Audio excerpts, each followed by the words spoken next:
Building your online business?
Here we go. It's a massive season coming up of the Simrigs Sprint Series.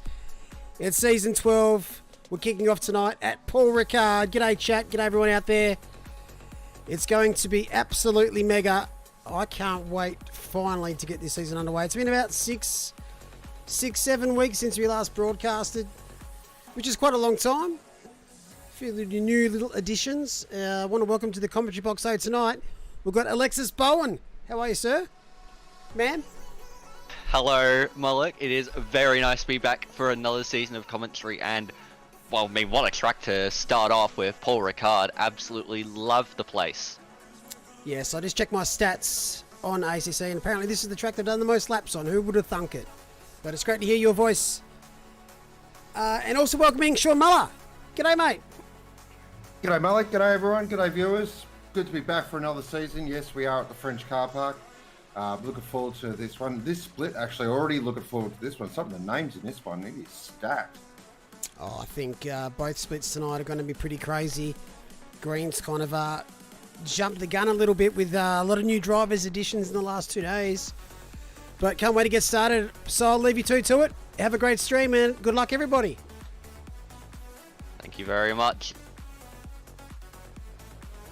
Well, here we are. So, split yellow, round one, super sprint from Paul Ricard. For those new viewers, big welcome to everyone. For those who are new to OOR, super sprint is slightly different. So we run a qualifying session followed by a 20-minute race. And then we have super qualifying, which is anyone that finishes 12th and below goes into super qualifying, and that will set the grid for 13th and below. And then we have race 2, which is a 40-minute race. It's a very exciting night of action coming your way. We do still have another minute or two before we get into the first qualifying session, but we do have a packed field tonight. Many quick drivers, not only in split yellow, but in split green as well. Split green looks like it is going to be rapid. Yeah, I was checking both splits actually before, and I was just like, wow, names everywhere, and it should make for an absolutely fascinating season as well. And we've got a couple of interesting tracks coming up, of course, this season. So a couple of tracks that I don't think we've been a lot to. So I know Sanderton's on the list, because that'll make everyone happy. Yeah, I'm sure everyone will be pleased to race around there. Of course, for those that don't know, Paul Ricard is in, of course, the area of La Cassoulet in France. Cassoulet is one of the national dishes of France, by the way. As 10-minute qualifying session is about to get underway. Here at Benjamin Hignett. Of course, these liveries look absolutely fantastic. Another season with all custom liveries, which is awesome. Yeah, always love keeping an eye on these liveries, and Benny Hignett in the Nova Racing car is looking fantastic. That yellow and red really stands out nicely, and the little MRT on the back there. A little nod, yes, I like it. And we have race control this season. Good to have race control back. I'm sure we'll get plenty of updates from race control as we tend to in OOR, which is awesome. So 5.7 kilometres as he goes down the Mistral at the moment. Really interesting track, this one. Personally, I'm not a big fan, but I have grown to like it a little bit. I know you, Alexis, you love this place. Oh, I adore Paul Ricard. I used to be in a similar boat to you. I never really liked the track before, but as I sort of drove it a bit more and started to drive it more in ACC than F1, I really like the track. In F1, the chicane on the Mistral Straight just completely ruins it. Yeah, couldn't agree more. Of course, got some fantastic corners. Cygnus, definitely the corner, on the hero corner on the track. And of course, you got Double D, you've got Bendor, of course. Hotel, Camp, some fantastic corner names. And yeah, apparently there's over 100 different layouts or something like that, I've heard. Yeah, there's heaps. It's utterly ridiculous how many layouts there are, but when you build a car park like Paul Ricard, it's pretty easy to work out new layouts for tracks. But yes, we do have, yeah, as you mentioned, a Bendor corner. Unfortunately, it is not the same corner as the infamous Bender rejoin from all those years ago.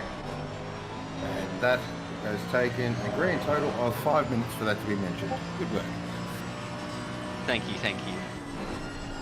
I mean, Paul Ricard is very well known for its rejoins.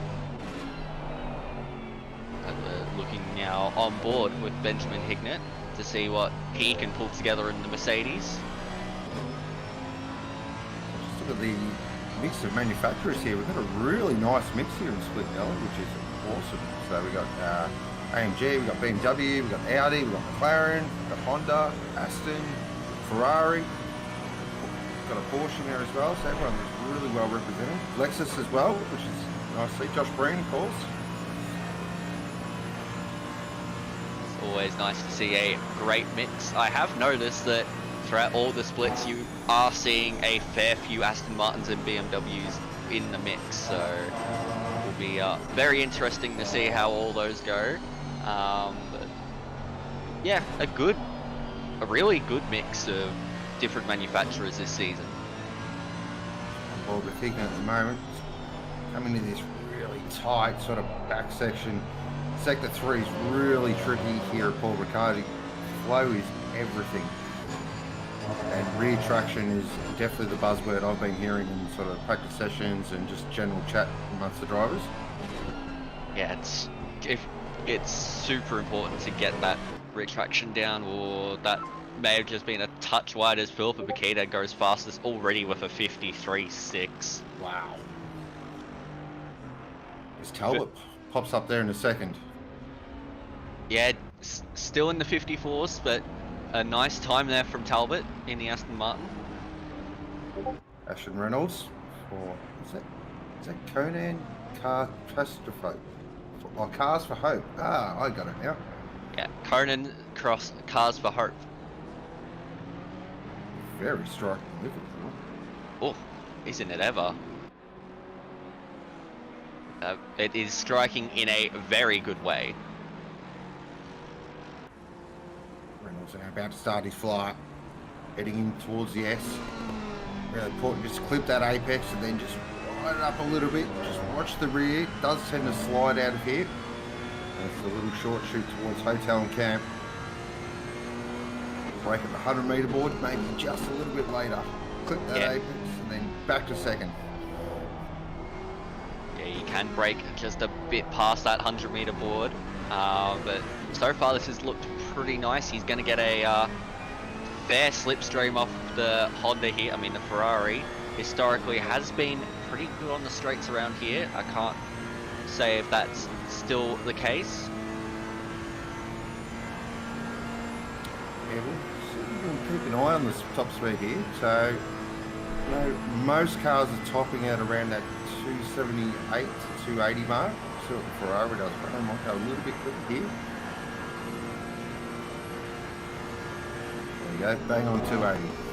Yep, so that is a nice bit of straight line speed there, the Ferrari.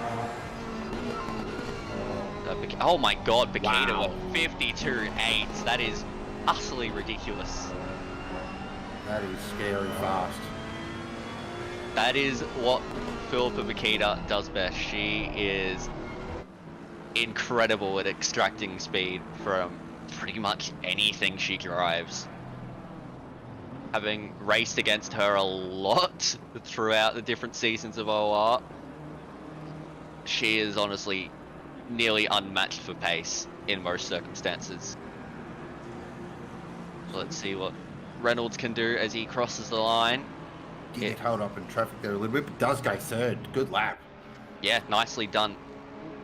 Not quite into the 53s just yet. Talbot has gone into the 53s, as has Sasha Death. That is a beautiful last name. So with just a tick over 3 minutes going, it is Bakita leading the way. Currently in the 52s, which is just, yeah. I'm liking this livery from Spidey, Simon Scanlon. He's got the BP Ultimate livery with Bert on the car. It's actually weird not seeing him in a red Spider-Man AMG. Got to get used to that. It's very different. It's different, but if any mention of Bert from the BP Ultimate Supercars ads, I appreciate. There's Josh Breen at the moment in that absolutely gorgeous Mitre 10 Lexus, one of my personal favourites on the grid. Mitre 10 Mega. I believe Mitre 10 Mega is a New Zealand thing. I don't think they have them here in Australia. I'm pretty sure that is in New Zealand. As Bikini goes quicker again with a 52.5, if you don't mind. She can pull it up right now and be right. Wow, that is insane. It's Breen. Oh, good save there from Josh Breen. That will hurt his time though. So the car control though. Just looking at chat. Brad G, I am Alexis Bowen, and alongside me we have Sean Muller. Hello, Brad.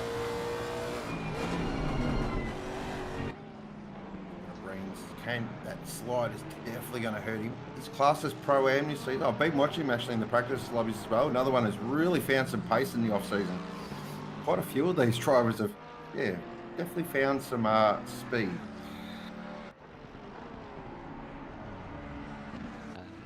Looks like Combat Rat has just corrected me there. He knows of a Mitre 10 Mega in Queensland. So there you go. Wow. Because I know in oh wow, that is that is one hell of a livery. That is very cool. I like that. My son says yes racing. Hot Wheels, obviously a tribute to his little boy, which is amazing. Love that. That is. Yeah, number 600 best MRT car. I can 100% agree with that. superior to the 500. In-team banter started already. Of course, we've got big few weeks coming up here at OOR as qualifying is about to round up. We will go over that, of course, in between qualifying and race one. Of course, we are watching split yellow of the Simrigs Sprint Series. We are in qualifying one at the moment, and it is Philippa Bakita leading the way with the best time of a 152.5. Talbot there in second with a 153.5, and who's that in third?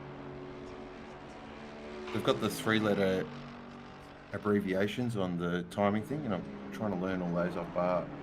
What's the abbreviation? DEA. That is Sasha Death. Sasha Death, there you go. Oh.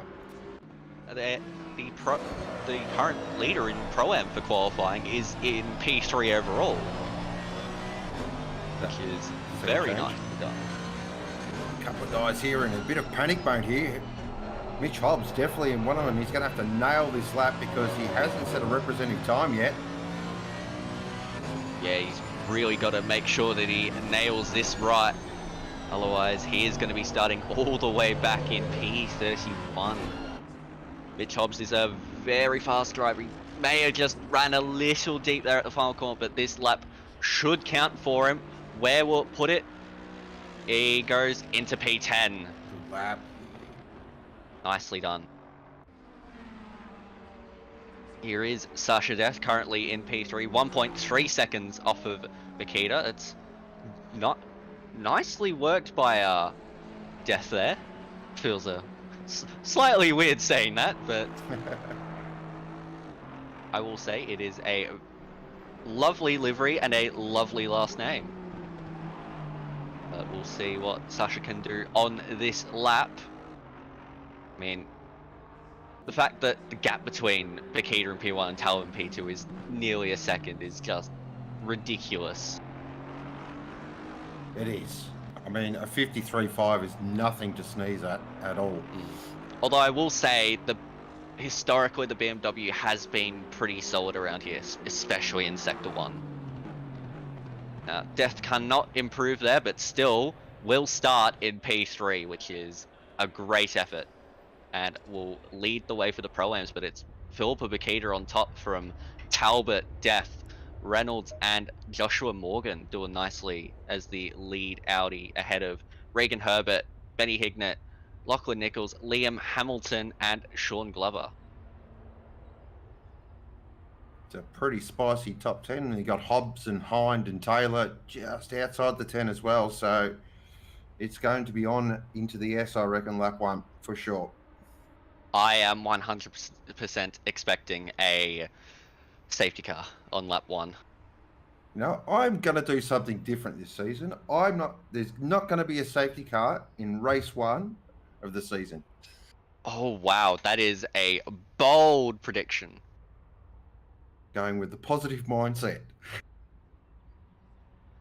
You see, I am a enjoyer of watching pain being performed in front of me, so I will expect a safety car in most races. Of course you are. So here we are, round 1 for the Simrigs Online Octane OOR Simrigs Sprint Series. I've already banged a bugger up. So good to be back. This is Split Yellow. Stick around. We do have Split Green tonight as well. So we've got 4 races in total, which is going to be fantastic. Big thank you to our sponsors, Simrigs, as well, simrigs.com. Fantastic service. I actually used them over the Christmas break and got myself a nice wheel and set of pedals. And of course, our fantastic OOR patrons receive 5% off in store. So if you are looking for some new sipping gear, go see the guys at simrigs.com.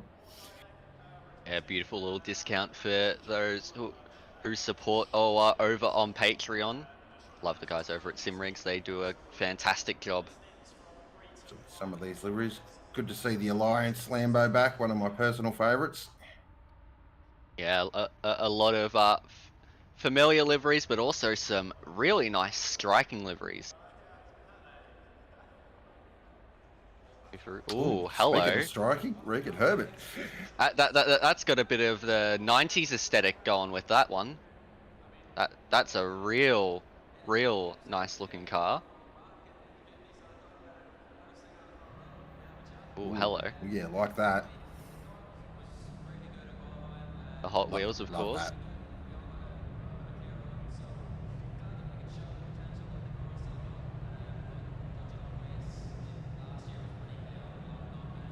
Oh, yes. Ooh, that's a beautiful looking Lexus there. Oh, it's a Monster Energy livery. Hello, that's probably why. Oh, that's interesting. I like that camo. It's like an art piece, that one. But we are getting underway with this formation lap, and look at the safety car go. Brand new safety car for this season. That, I believe, is the M2CS, if I'm not mistaken. Looks like someone's just taken their road car out on the Paul Ricard with all these GT3s.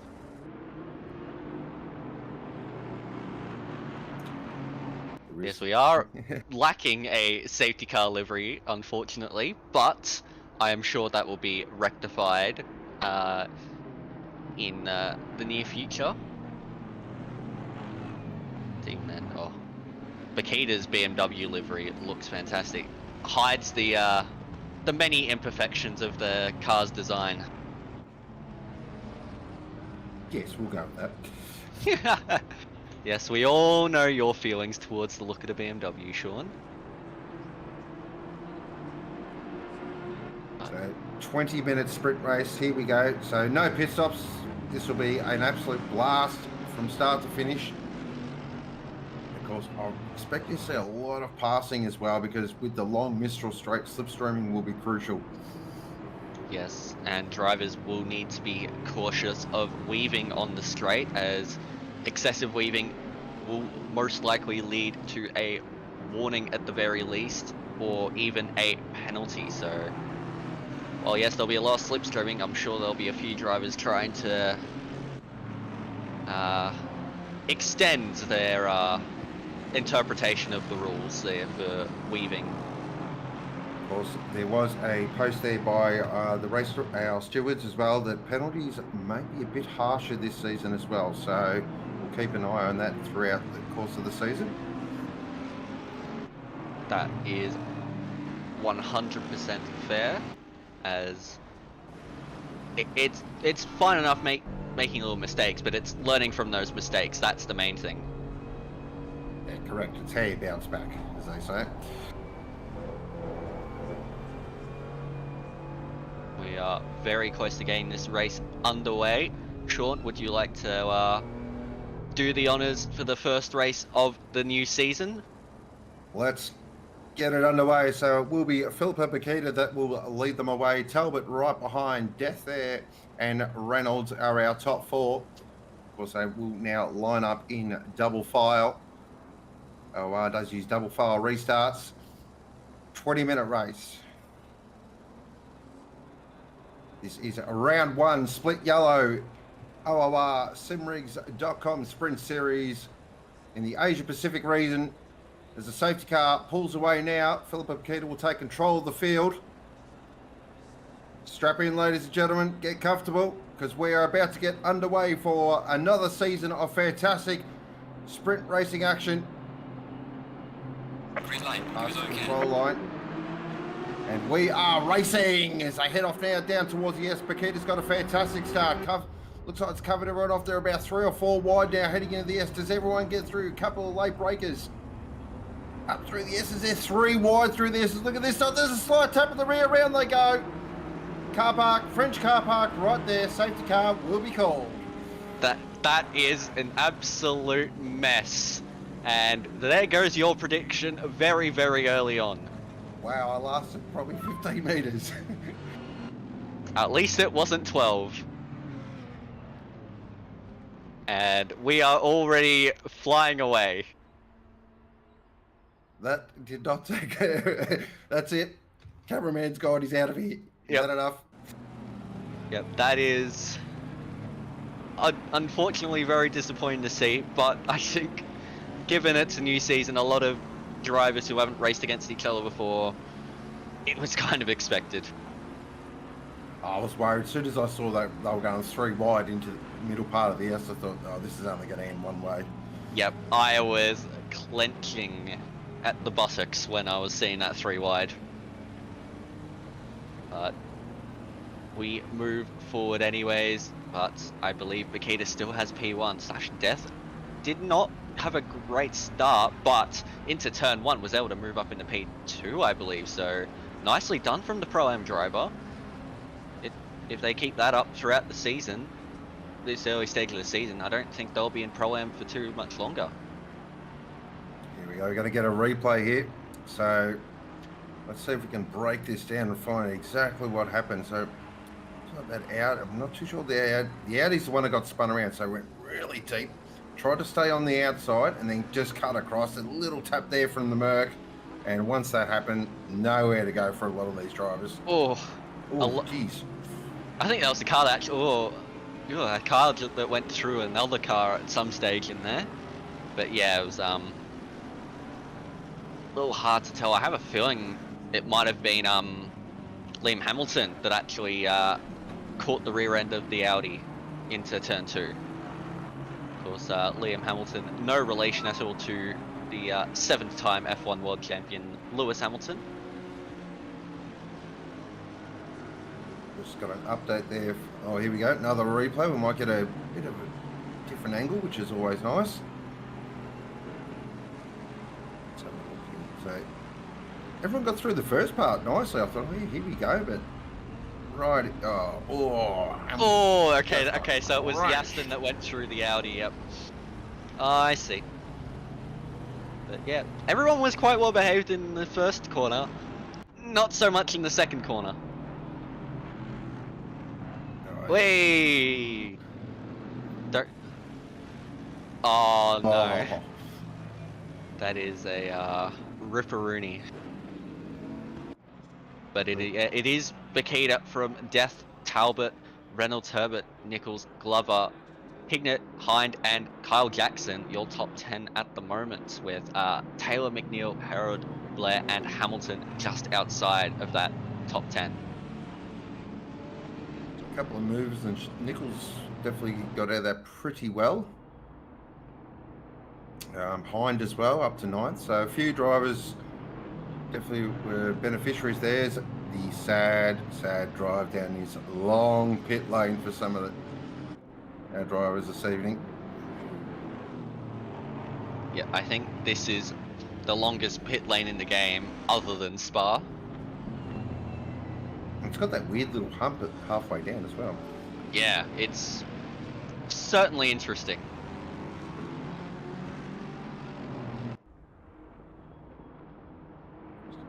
Safety car, what do you reckon? Coming this lap? It depends if they want to let the drivers who had to come into the pits to repair damage to catch up, or whether they just want to get racing on the way. That's a good point. So currently we are racing at 10 o'clock in the morning. We've got a 20 degrees ambient with a 23 track temperature. Perfect conditions, not a breath of wind, no rain whatsoever. Yeah, conditions are fantastic for some racing in the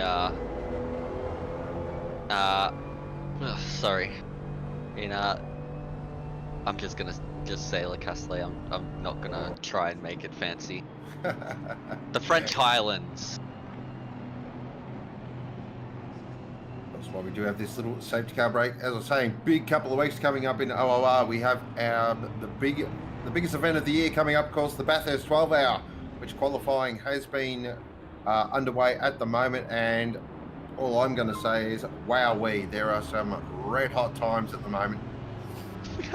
So, race controllers said, Oh, wow. Did you know every race of 2023 has featured a safety car? Wow, that is a great revelation. Huge facts there. Massive Wow. facts. I can't believe we've gone a whole month and every race has had a safety car so far. It's absolutely insane, don't you think? Well, now I'm just going to ask the question, will we see a safety car in race 2? Will we see a safety car in split green? I'm not going to go bold this time. Samwise update, still asleep. Yeah, yes, for that is certainly. Yeah. For anyone who is not in the know, there is a member who is rather stuck at the moment. In Yep. Is there some sort of record for it? yeah, I don't know.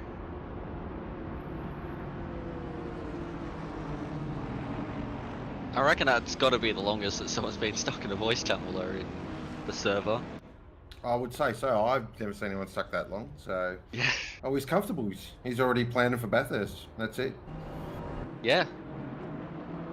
I mean, you might as well set up the tent early. Get your pit box 1 set up for yourself. But yeah, a lot of the drivers in Bathurst qualifying have been rapid, and that includes our current race leader here, Philip Bakita. I think set like a 59.5 or something. Something silly. It is mind-blowing. Yeah, a lot of fast drivers in that qualifying for Bathurst 12 hour, which is coming up next weekend. I believe with the support of P-Mobile.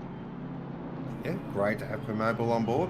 Of course, the real-life 12-hour will be on this weekend as well, so for all your Enduro fans, of course, we had Daytona 24 last week, so being an Enduro lover that I am, this is Christmas for me. The safety car will be in this lap. Yeah, we'll see what the reaction of Bakita will be like with death death looming behind. You've been waiting all night for that one. Oh, I haven't. It just came to mind. But we'll see what Bakita can do on this restart, and she has bolted. Death has been able to hold close with her. Talbot a bit further behind has not been able to react as quickly, but further back there is certainly a bit of movement as Joshua Morgan has picked up a drive-through for causing a collision on lap 1. As we see, Christopher Taylor maybe have a look. No, he rightfully backs out of it. Does not want to cause any more incidents towards this turn 1, turn 2 complex, but everyone has gone through just fine, as you'd expect on a safety car restart. And we are now properly underway for this new season of the Simrigs Sprint Series. Well, Scott Blair here at the moment. Fully torqued Ferrari. I like that. Now it's just about getting in the rhythm. Only 10 minutes, so you really got to get up to pace and up to speed really quickly here. So head down now for the first time in proper race conditions down the Mistral. Looking at our camera too, we've got a bit of a battle going on. I believe that is Ashton Reynolds going for a move on Talbot. So around the outside into Sin. Oh, I believe. Oh, holding it around the outside if you don't mind. So we take a look here. Blair can't quite get anything done on Sin, but I think... Has Reynolds been able to make that stick? Yeah, that is the Ferrari ahead of the Aston Martin now. Great move from Reynolds. Fantastic move. Both drivers just giving enough room to get that done as well. Still a long way to go. Yeah, great respect between the two drivers there. But Bakita out front has already got 1.2 seconds over Sasha Death in P2. This battle here for 10th, 11th, 12th. Of course, this is the hot zone. It's currently on there. Herod would be the one to take the reverse grid pole. We'll see as it updates across. Yes, it is still Herod, so if things stay the same, Herod would be your reverse grid pole sit-up for race 2. But there is still a lot to play out in this race yet.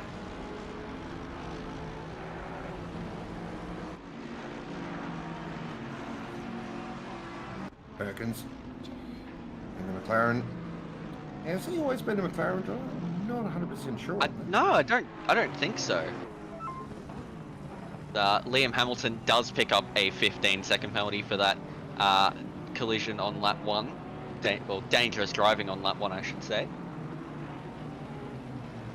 It's definitely going to hurt his race 1. 15 seconds. That's going to drop him fair way down the order, so he's going to have his work cut out for race 2. But head down.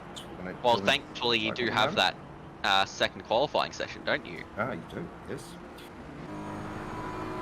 We're looking on board. Jared Richardson is up ahead. We have Hobbs looking to get a move done on Crick, who at the same time is getting a move done on Dilio. So they've basically done Michael Schumacher, Mick Hakkinen going to either side of Ricard Zonta at Spa all those years ago, and now look at Richardson get involved. Richardson's going to get Crick and is going to follow Hobbsy through. Well, that was a bit of action there on that straight.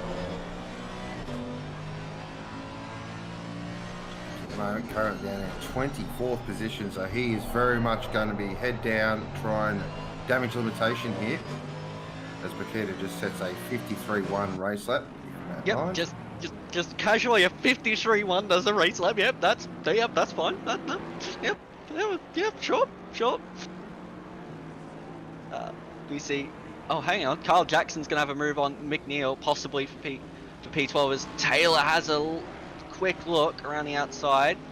Oh, Hamilton gets quite close to the rear end of Jackson, but currently McNeil is now the driver in that reverse grid pole position, I should say. But things are far from resolved in this one. There's a bit of a pack behind McNeil here, so they're all scrapping over that prize 12th position. Yes, you have a lot of quick old drivers in there with Kyle Jackson's, Scott Blair and Perkins a little further back as well. So plenty of pace in this pack as we see Reynolds now on the back of Death. Reynolds is going to go up the inside, and will he make the move stick? Death's going to hold around the outside and holds the position for now, but this brings Talbot right back into the equation, so things are very interesting for the podium positions now. What a great battle here for second, third and fourth. Death is holding off Reynolds and Talbot at the moment, but Reynolds looks really racy, especially going down that Mistro. You just see the Ferrari had no problem sailing up to the back of that Aston. Talbot's just going to maybe bide his time a little bit, just wait for that opportunity. Yeah, Talbot's a very, very smart driver. He'll know that if he can just hold tight, these two ahead can make a mistake at any point, allowing him through. So Talbot's just got to bide his time. If it gets to the last lap, that's when you've got to push. A fair gap between first and second, then from fourth down to fifth, there's another fairly large gap. Few different battle packs forming. Christopher Taylor here, CJ Racing. Another one of these. It's actually one of the only Hondas I've seen so far. So, as we know, the Honda is an absolute weapon in a straight line. So you just got to be nice and close, wait till Mistral, and then that Honda should sail past that Lexus. What do you think so? So Ashton Reynolds now right on the back of death here. Just watch this Ferrari now. It'll just start to close in a little bit. The Ferrari should be able to run past Death very quickly. Try and go around the outside at Signers. This will be interesting. This was the way that Reynolds made the move on Talbot a few laps ago. Can he replicate it on Death? Death holds the inside and is gonna keep the position, but here comes Talbot up the inside and they make contact! Talbot's around, and that has completely ruined his race. Probably just maybe a touch too aggressive on braking.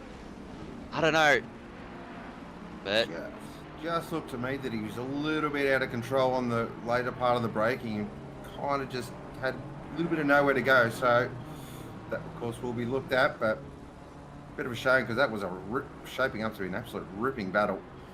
Oh, very much so. It is unfortunate when those battles end the way they do, but that is racing at the end of the day. So that moves everyone from Glover down to Jackson up a position. And further too, Talbot drops all the way down to P15, so he will likely have to go through qualifying 2 to fight it out for who will start in P13. We've got ourselves a Simrigs replay. Let's see what happens here. So just got really deep on the brakes and yeah, just that little bump on the inside. Gap of diminishing returns, as we like to say. I don't think you could really put anyone at fault for that. I think Talbot really only has himself to blame there, just maybe slightly misjudging the braking there, but it is fair to see that the move was on as there is Scott Blair who is around. Oh no. That is devastating. And not the nicest spot either. He was in a great position too. And he's had to wait for the entire field to go through. So he will be right smack bang last place pretty much. It's very unfortunate, but here is a nice battle pack forming here with 5, 6 cars. As we see, what's that? Mercedes, having a look at the McLaren, Aston Martin. I don't know, it's all over the shop. But that McLaren got all out of shape there, but lucky to gather that out. A lot of chaos in this race, and it's only been a really a 20-minute race. Less than that with the safety car. If this is anything to go by for the rest of the season, we are about to be in for something special. So it's another replay here. This is what happened to Scott Blair. It's the Mercedes, just maybe, just the slightest of touches. Oh no. That is so unfortunate, as we see Lachlan Nichols up the inside of Trainer and gets the move done nicely in the turn 1. That's probably the cleanest move we've seen all race. Nice move from Nichols there. But because of all that, right now, if the race ended here, it would be Talbot actually in reverse grid pole because of Hamilton's penalty. if you can believe that.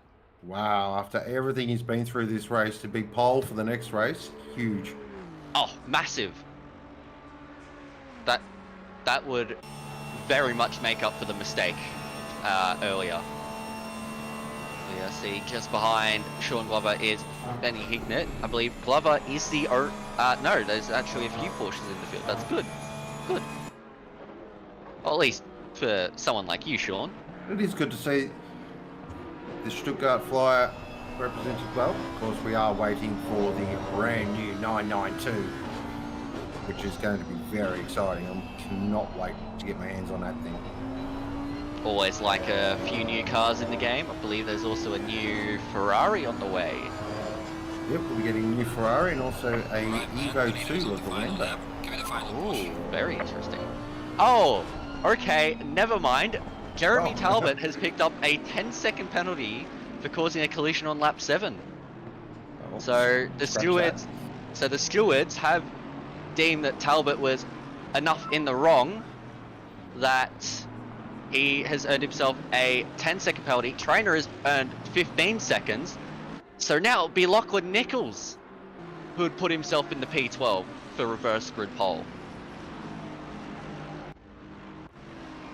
How about it? A Lamborghini on reverse grid pole. Would have got great odds on that at the start of the race, that's for sure.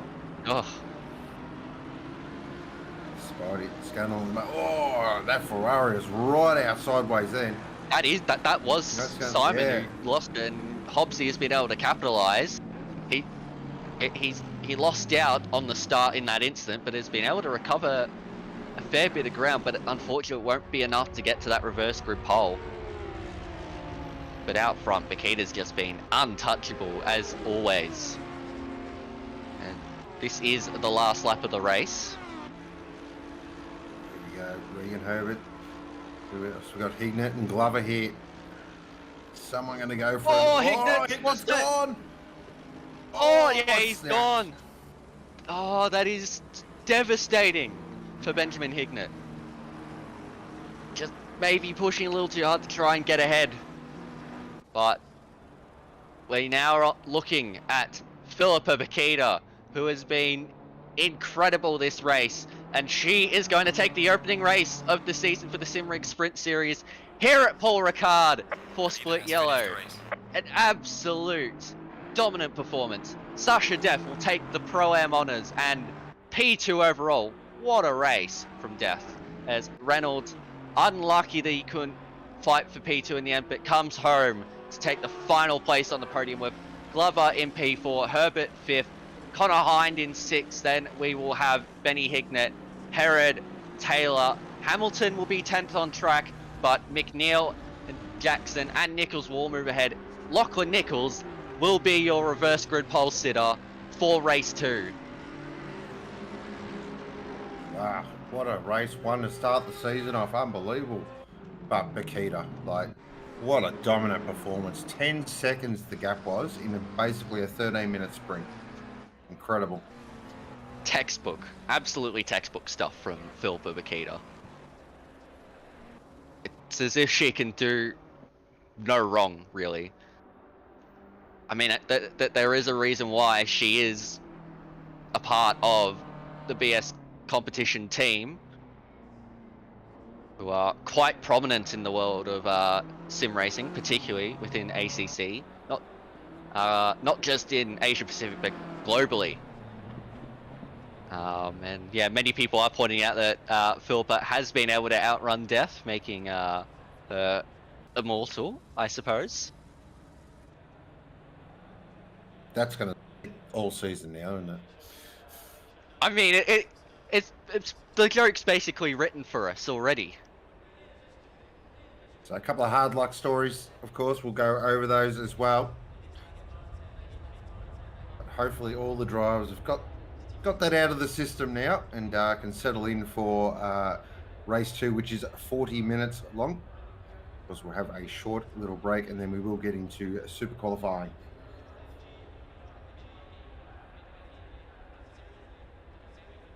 Wow. Yeah. Need to take some breaths after that one.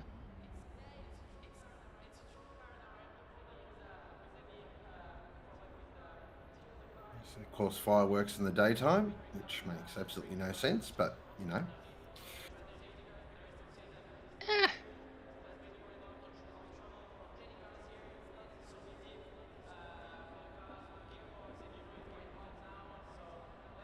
So I hope chat is enjoying their evening. Chat calls MVPs every stream here on OOR.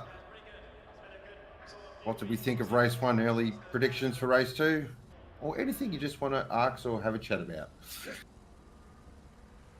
Well, I mean, for me personally, that race 1 was an outstanding start to the season, and as I said, if that is representative of what the rest of the season is going to look like, we're in for something special. But race 2 is going to be very interesting, of course, with reverse grid and a few drivers slightly out of position, particularly the ones that are having to go through the second qualifying. But yes, looking through the race results, we have Bakita from Death, Reynolds, Glover, Herbert, Hind, Hignett, Herod, Taylor and McNeil, your top 10, with Jackson and Nichols making up the front row of the second race here.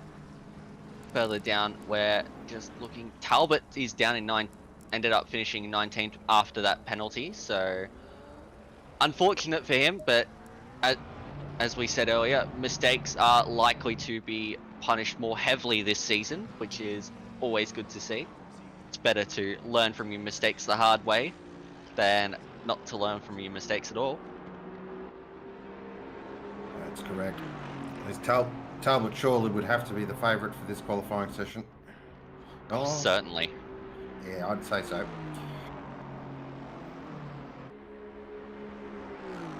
Of course, only 6 minutes, so you don't have long, and this track has some of the most savage track limit penalties going around. Yep, if you are just slightly out of track limits, be prepared to start swearing your head off. And it literally all starts at turn 1. Yeah. Turn 1 is a pain. Well, I actually struggle more with the exit of turn 2. The exit of turn 2 is deathly for track limits. And it's not exactly a short lap either to get back around again. No, well, as we saw, it's what most drivers will be about a minute 54 lap time, which is highly respectable. But yeah, you can see where those bollards are. That's pretty much your track limits. And yeah, on the outside here, it is awful because you hit any part of your car with on those little tabs outside the track, and bye lap. And you kind of know it's coming. That's the weird part about it. Yeah. Like you go through it and you go, nah, this is invalid. Yeah, like that. Like that. Yeah. Like that. Yeah. And there goes the bollard. When that gets stuck to your car, it is very annoying. Yeah, one of those. Oh, yeah, that's it. Yep, there we go. Yep. Oh, that's fine. Oh, that's close. I reckon that one might just be out. A few drivers are certainly cutting it close. Oh! This is actually a great camera angle. Yeah. It's like the sausage cam at Kyalami. Seeing where the drivers hit the sausage and absolutely fly or get through the corner just fine. I believe it's at Cheetah? Yeah, it is a cheetah, that's right. But we'll see on the exit of the final corner. This can also be one that can screw you up if you just run that little bit deep. But most drivers should be able to handle it just fine, as Talbot goes at 53.8. That should pretty easily be pole position for, P3 S12 for race 2, which is actually P13, but it is still technically classed as a pole position. Yeah. We'll see what everyone else can do. Kranich currently P2, 1.9 seconds off of Talbot.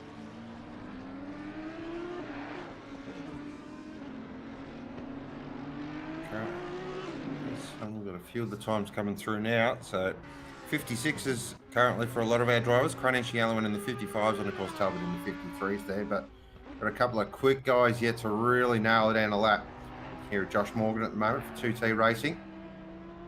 Yeah, I reckon Josh will be one of the drivers towards the pointy end of this session.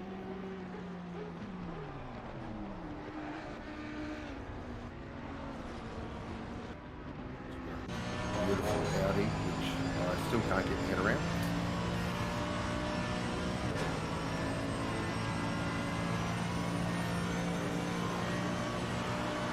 What a view that is.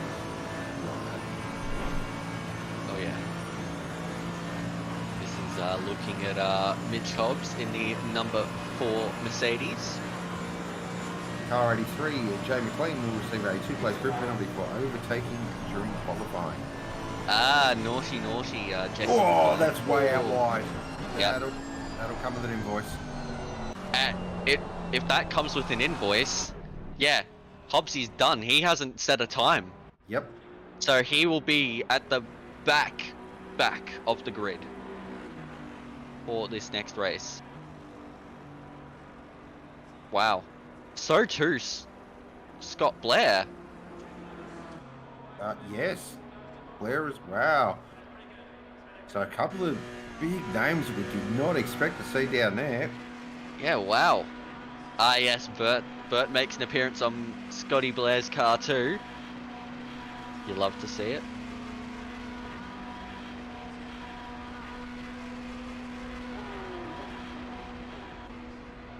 Oh, and we're already mentioning Jesse's rejoin as well. Oh, yep. It's as I said, Paul Ricard. It's a common hub for terrible rejoins. Morgan pops in the second position there, which is 14th. Nicely Hamilton done from Morgan. Hamilton in third, Scanlon in fourth, Bracken in fifth, Kranich in sixth at the moment. Couple of drivers, so what Breen does, pops himself out of the sixth position. Solid time there from Breen as Traynor is just ahead. Looking now at Paul Kranich. See what the Trans-Tasman Motorsport driver can achieve in the BMW. He's in a pretty solid position, all things considered. Going through double D at the moment. No, didn't want any part of that. So that just leaves Talbot out front on a lap who is just about to finish the lap. Will he improve on his time in the Speedy Mind entry? So as he comes up to the line, I'm not sure. He does improve to a 53.5. Nicely done. So Talbot is well and truly secured P13 with Morgan 14th, Hamilton 15th, Scanlon 16th, and Bracken 17th. So the top 12 will be reversed, which means it will be Lachlan Nichols on pole position for this race. And everyone who did not finish in the top 12 will have their order based on that qualifying session. So 40 minutes. Let's hope that turn one's just a little bit cleaner than a race one. That would be the hope, although typically reverse grid races are more prone to carnage than standard ones because you have a few drivers scattered all over the place in terms of positioning, which can make some drivers go, all right, I need to get up front quick and just break away, which, yeah, can cause a few issues here and there. Of course, we are now racing later in the day. We are, I believe, racing at 2 p.m. clear skies, not a breath of wind again, no sight of rain. We head over to the lovely little accommodation. Seems no one's here, and there seems to be no one in the grandstands either. So fairly accurate for Paul Ricard. It is.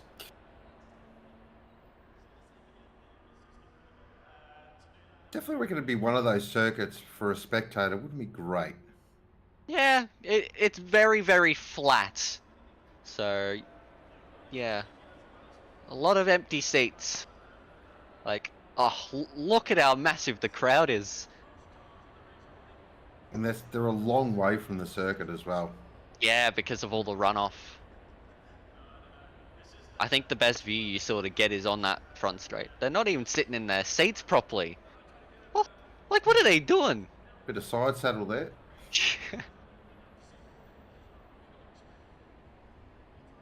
What are these ones standing for? There's heaps of grandstands. Surely they'd be dirt cheap with how many are empty.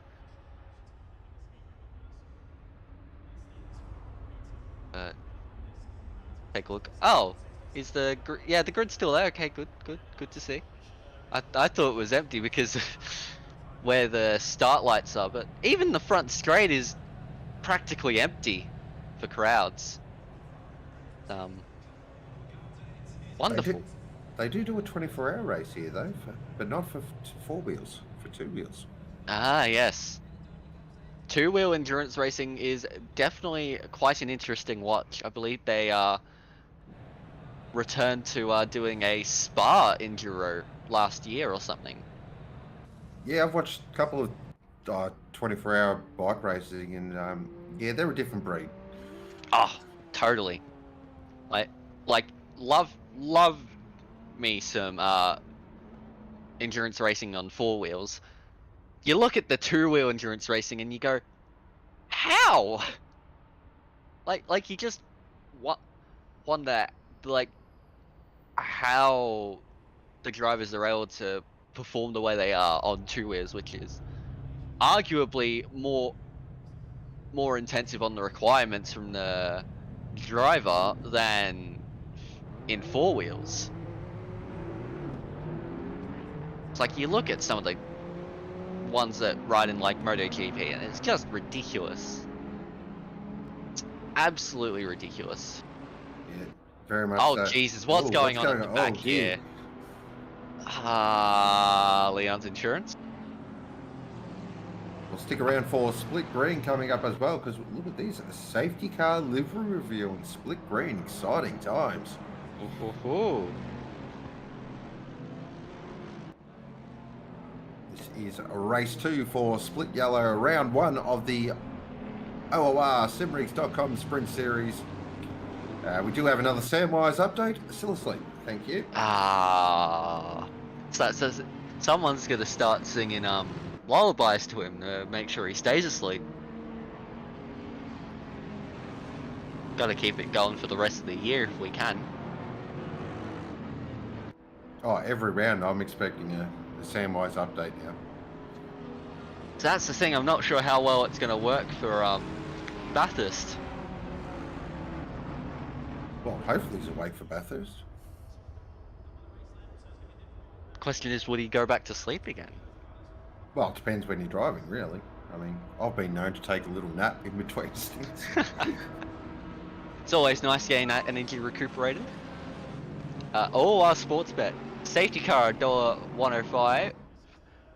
For key to win $1.20 and a thunderstorm $5,000. Reckon anyone will put their money on a thunderstorm this race? I'll tell you what, a cheeky $10 on the 5,000. Happy days. Yeah. Hell, even the $1 on bloody thunderstorm, you'd be off to the races. But I reckon, yeah, chuck 96 cents on a safety car and you got yourself $1. Pretty much. Yeah, I think the safety cars may... I'd love to say it wouldn't, but I think it could be a foregone conclusion. Paqueta for the win. If she can get through the carnage, yeah, should be able to do it. But we've seen stranger things happen. but we're about to get this underway very soon. It will be Nichols from Jackson, McNeil, Taylor, Herod, Hignett, Hind, Herbert, Glover, Reynolds, Death, Bakita, Talbot, Morgan, and Hamilton, your top 15. There will be a slight delay on when this race actually gets underway, but we will have a 40-minute race ready for you to go for Split Yellow very, very soon. We are greatly awaiting the lights, which have gone out. The race is now underway. Let's see. Nichols seems to have got to a start. Oh God, they're already 4 wide. This is not going to end well. Please back out, someone, please. Oh, this is going to be absolute carnage. They're going 3 wide through turn 2 again, and the Ferrari is around. That is Ashlyn Reynolds, and he has gone around, but he is somehow the only driver to have gone around so far. We are still going in this race. It is still Nichols, I believe, leading from Jackson. Further back, we have 3 wide going into turn 3, and they're still getting through just fine. How have we managed to go through this first sector without a safety car? Well done, Split Yellow. They sorted that out. We still see there in camera 2, a bit of 2, 3 wide action, but they're just sorting themselves out now as they head on into the Mistral. So it looks like McNeil's been able to get Jackson, but now Christopher Taylor is hounding the back of Kyle Jackson. And going into Signa, it is going to be a very interesting. Will Taylor have a go at the inside? Oh no, he's lost it! He's lost it, but he saved it again! How has he managed to do that? That was massive, him saving that, because that could have ended in a huge accident if it snapped around on him. Massive save. That is already saving the season. I'm calling it right there. There is not going to be a save better than that. Oh, Bakita got so close. Bakita's already up in the P7. Absolutely flying here. Look at Nichols though. Nichols has got the head down. He's out to 1.2. He's like, I've got to get out of here as quickly as I can. Well. Split Yellow, you have surprised me here. That is unbelievable how there's been no safety car on the first lap. Well done, Split Yellow. Well done. Hats off. Now Talbot up the inside as Scanlon in the turn 1. Scanlon holds into turn 2, but Talbot is going to have the better run going through into turn 3. Yeah, he should be able to get up the inside of the Ferrari now and hold the position up the inside and get P12, but Scanlon does not want to fight. No, he has to back out, unfortunately. So Talbot up into P12 as we see some side by side going through here. Connor Hine fighting now with Chris Taylor as Bakita has been able to get ahead of the Honda now, and so too Connor Hine. So Hine will just have to do his best to follow Bakita, but this Honda will be very quick in a straight line. Christopher Taylor is not going to let Connor have this so easily, and look at this.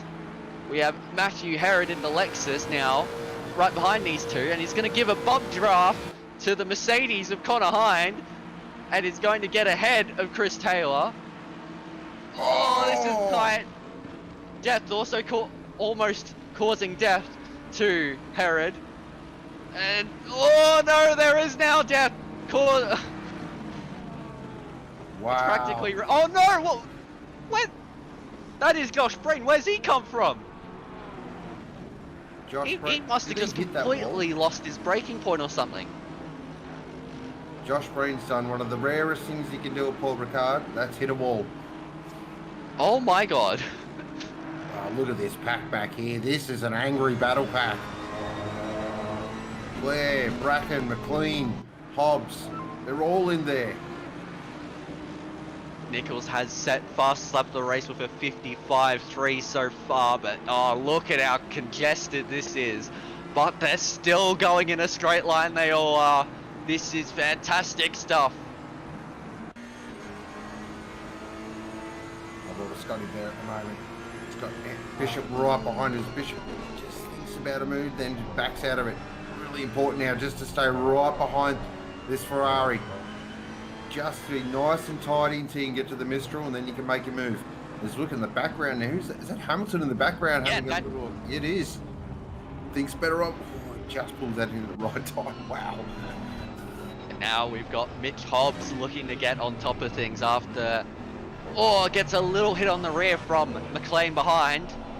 But Hobbsy, who had to start this race from the very back of the grid, is now fighting back in this race up to P23 already, and is hounding the back of Liam Hamilton, also in the Mercedes. But Hamilton is going to have a fair old look ahead of him to Bracken, who is in the Porsche, which historically has not been a very quick car in a straight line.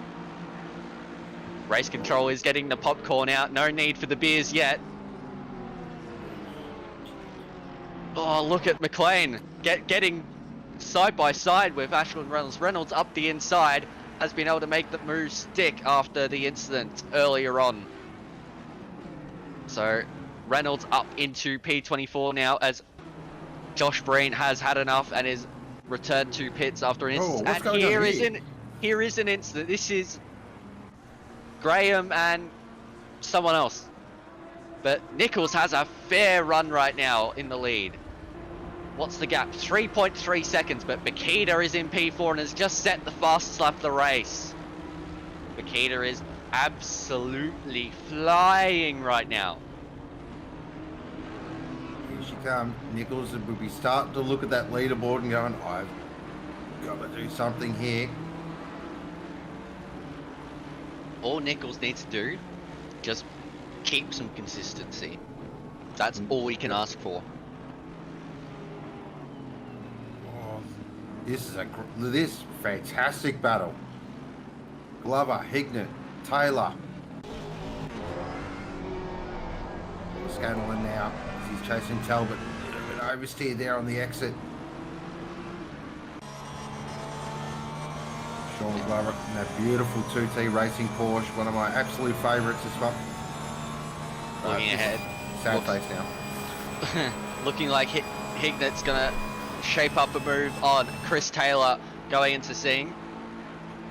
Look at that, the Porsche is actually slipstreaming. Yeah, the Porsche is gaining time on the straight somehow. But Hignett gets it up the inside. Can he hold on to it? He gets a bit loose in the rear end, but holds onto it. But Taylor is going to have a look, but can't make it. Sean Glover is going to have a go around the outside of Chris Taylor, if you don't mind. Can he hold it? No, he cannot, but he is going to have a great run into the next corner, but has to go around the outside again. Oh, there's a little bit of contact. Will that allow Talbot up the inside? No, Talbot thinks better of it.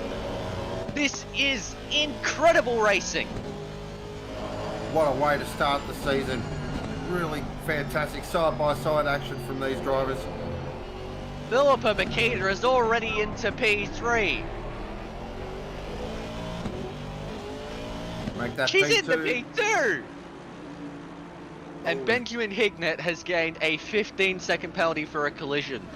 So, may have gotten a nice move done on Chris Taylor, but unless he can eat the gap out, it will all be in vain in the end.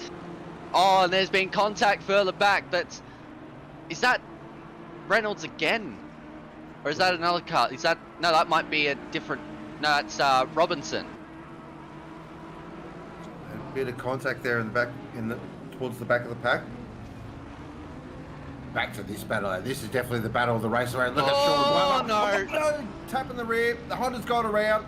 Talbot's giving him a little elbow on the way through as well. That was not a smart move there from Sean Glover. I'm sorry that he tried to stick his nose up in the place where you really should not be sticking your nose. It was a very late move, and unfortunate that's cost Taylor there. Grab the paddle. Yep, that is certainly a paddling. What this will do though, that Talbot would have seen that, and you're thinking, well, there'll be an invoice coming. Hignett's got an invoice, so he can really salvage something here, Talbot. Oh, certainly.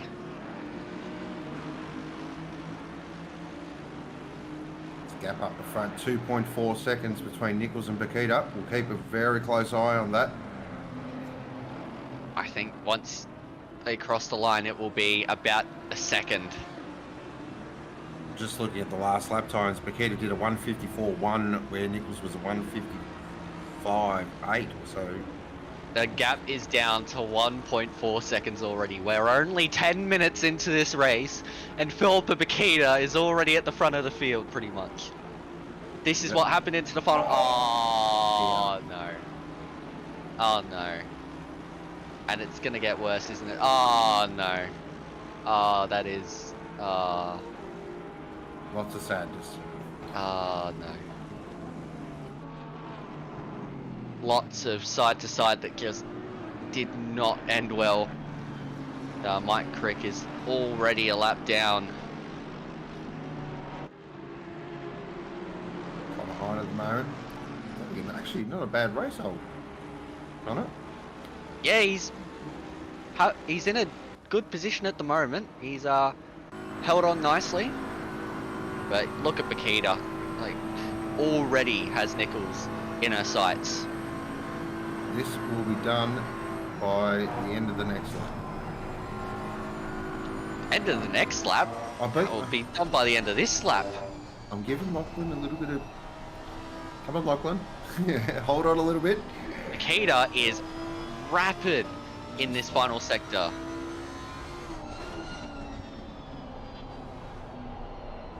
Can she get the move done this lap, or will it have to wait another lap? She's gonna have a look, I reckon, into the final corner. Get a run? No. So it will happen on this next lap. But Nichols, for now, is holding off Philippa Bakita. The drive that Lamborghini got off that last corner was really impressive. I've seen the BMW has struggled a little bit. The BMW can struggle a touch of that final corner, but yeah, Lamborghini is quite good off corners. But Bakita is right there with Nichols. I don't think this is going to last very long now. Okay, it's just going to keep it nice and tidy through here. And then as soon as they get onto the back, onto the Mistral, I think this will be done. Yeah, look at the line and run that Bakita is able to get behind Nichols, and is already well and truly in the slipstream and is having a look around the outside, but that BMW will not get the straight line speed down this straight, so she is going to have to do it into one of the corners. Look at the power of that Lamborghini engine. Amazing. Even in the slipstream, the BMW can't do much with it. Oh, but the Lamborghini's gotten loose, so Bakita is going to have a go up the inside of the corner, but backs out. But Nichols runs wide, and Bakita is through. But, oh, Nichols almost had a look. But Bakita is through. 13 minutes. That is all it took. I expect the BS competition BMW now to sail off into the sunset. Can I demand that we put 100 kilograms of ballast on Bakita for the next few rounds? Time of death, 26 feet.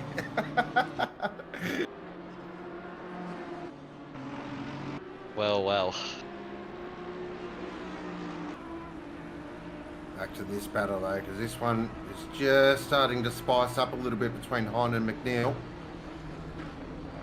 Yeah, it is. And Herbert isn't too far in front of these two. So this is a battle for the final spot on the podium. Absolutely. Fantastic race. I tell you what, I said it before, I've been really impressed with this race tonight. Oh, did you? Oh, jeez, I nearly put the Moz. Yeah, I was gonna be very upset if that had put the Moz on him. But yeah, he's improved a lot in previous seasons, going from AM to Pro-Am to being a pro. Yeah, Connor Hind has made his way up very quickly. Of course, humble beginnings in the Nissan of all cars. Yes, we have our very much passionate conversations about the Nissan. Yes, yes. Another Mercedes now. This is Liam Hamilton. Oh, another Mercedes now. This is Mitch Hobbs going for a move on Richardson with Scott Blair in behind these two. Hobbs isn't quite able to get the run on the BMW out of the slipstream, which has allowed Blair to really close in on these two. So he is ready to capitalize on any mistake. Richardson holds on for now. Hobbsy's going to get it done into this next corner, and Blair will follow through. No, there's contact. There it is. Oh, be careful. Hold the brakes. Everyone's gotten through so far. But yeah, maybe just a little too optimistic there from Blair. Such a tricky corner to pass on because the natural line is you come in tight and just drift out wide, then come back in. So yeah, it's a double apex corner just because of how long and winding it is. It's like some of those highway exit roads, the ones that just go all the way around to like making a completely new road. Oh yeah, we have one in Melbourne here near the airport. That's on the I think there's on the Westgate Freeway going on to the starting on the Tullamarine. Yeah. Find out. He's close enough to McNeil. He's just not close enough to make a move here at the moment, but he's got a bit of a toe with that Aston in front of him. The Merc doesn't seem to quite have the straight line speed here. He's just struggling a touch on the straight line. Isn't really gaining a lot, but is gaining enough. He's pulled out of the slipstream. Has that been late enough to possibly go for a move up the inside? No, he's backed out of it. He wants to make sure that he gets some good points out of this race, which I'd say is a smart decision. I think that's the thing as well, especially coming to Cygnus there. If you're on the inside, you're actually at a detriment because it's not the optimal line. So yeah, holding the outside through Cygnus is very important just because of how fast you're able to take that corner now. I will say Nichols is doing a fairly good job. Bakita has not been able to stretch away as much as you'd sort of expect. Gap is 1.7 seconds, although as I say that, Bakita has just set a 53.8 for a fastest lap. Okay. business is resumed. Yep. Josh Morgan currently down there in 10th position. Nice. Bad race here from Josh. Done pretty well. Jackson up in front of him in the McLaren. And Kyle Jackson, I believe, started on the front row alongside Lachlan Nichols. Has fallen down the order more than his front row compatriot, but is still putting in a nice performance here.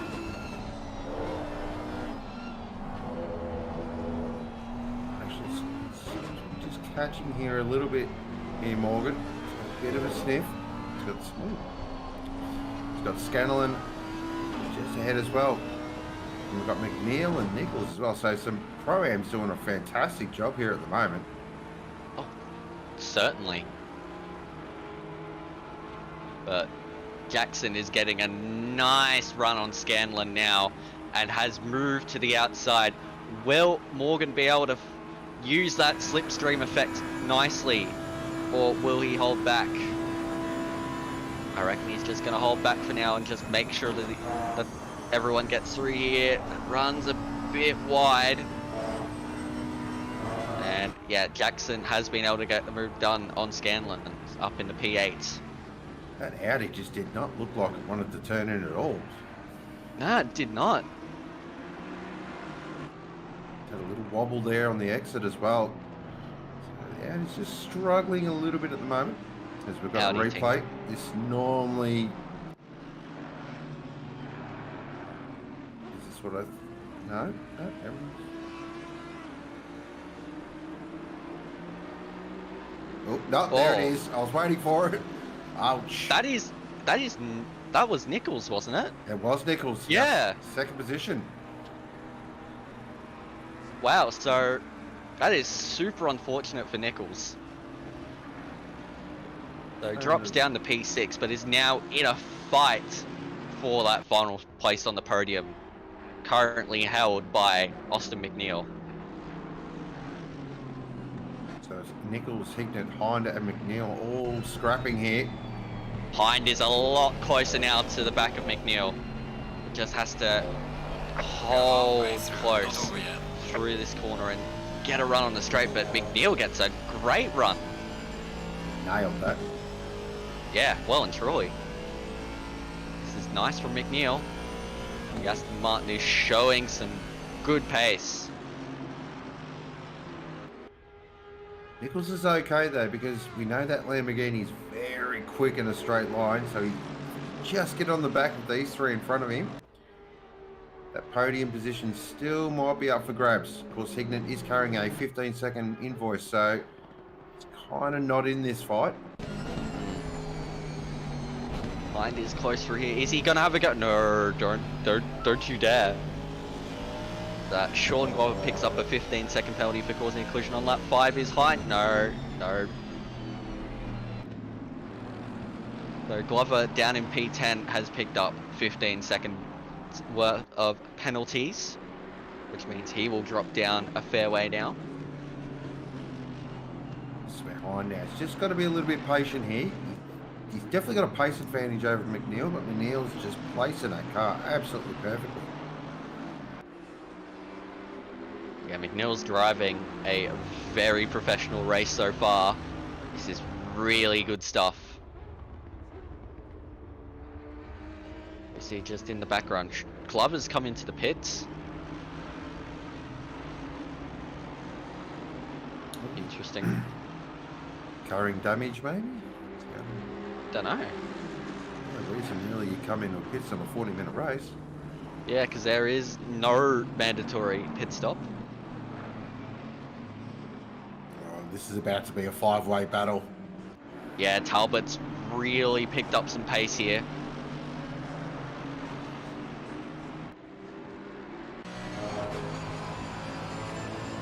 I don't think McNeil's quite been able to have the same run as last time. Hind is a little closer, but I'm not sure whether it's close enough to make a substantial difference. You've noticed that the whole race of the Mercs just seem to struggle a little bit with the slipstream. I'm not too sure what it is, but just cannot get close enough. Too chunky. Yeah, you can go with that. Oh, that's loose. That will probably be a warning. Wow, did you see Hignett then? He was right outside. Oh, Hind goes for the move up the inside. Still a gap there. Is he going to hold this? He's going to try and hold around the outside. There's a slight little touch. Oh, fantastic racing from both drivers. This is amazing to watch. And Hind's got the switchback now, and they're still going at it. Going into the next corner. Hind will have the inside line. McNeil brakes late, but too late. So that means, oh, he's rejoined the track just alongside Hignett. Now Nichols is trying to have a go at both of them. And Nichols has been able to get through on Hignett, has he? They're bumping wheels going down the straight. This is incredible. Hignett is not happy. He is flashing the headlights very furiously. Oh, there's some emotion attached to that, but Nichols saw his opportunity and just went for it, sent it straight up the inside. No hesitation at all. But look at Hignett. He's got the eyes on, the angry eyes. He wants his position back. Talbot's ready to pick up the scraps as well. Yeah, Hignett's not gonna leave this one lying down, even with that 15-second penalty. He's likely gonna want to help out his endurance teammate to keep that podium position as much as possible. But he does have to keep in mind that Talbot is right there and has a double slipstream. Look at that Lambo just pull away from that Mercedes as well. And here comes the Aston of Talbot now. Goes to the inside. Talbot's going to get this done so easily. Yep. Nice and close. Hignet's not yielding, but he's going to have to, I feel. Yep, Talbot gets it done. Good move. Yeah, nicely done. Just utilising that straight line speed, but Hignet's coming back.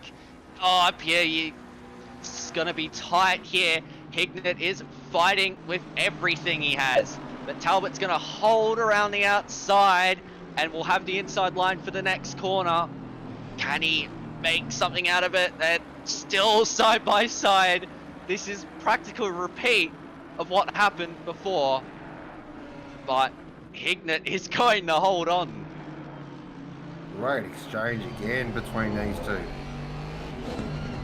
What this is allowing though is Nichols just to skip away a little bit with McNeil. So apparently, Nichols can hit 289 kilometers an hour in the slipstream on the straight. You're not getting past that. But look at how tight this was between McNeil and Hind. This was incredible. But yeah, McNeil just ran a little bit deep. And oh, there was contact there. And Nichols up the inside.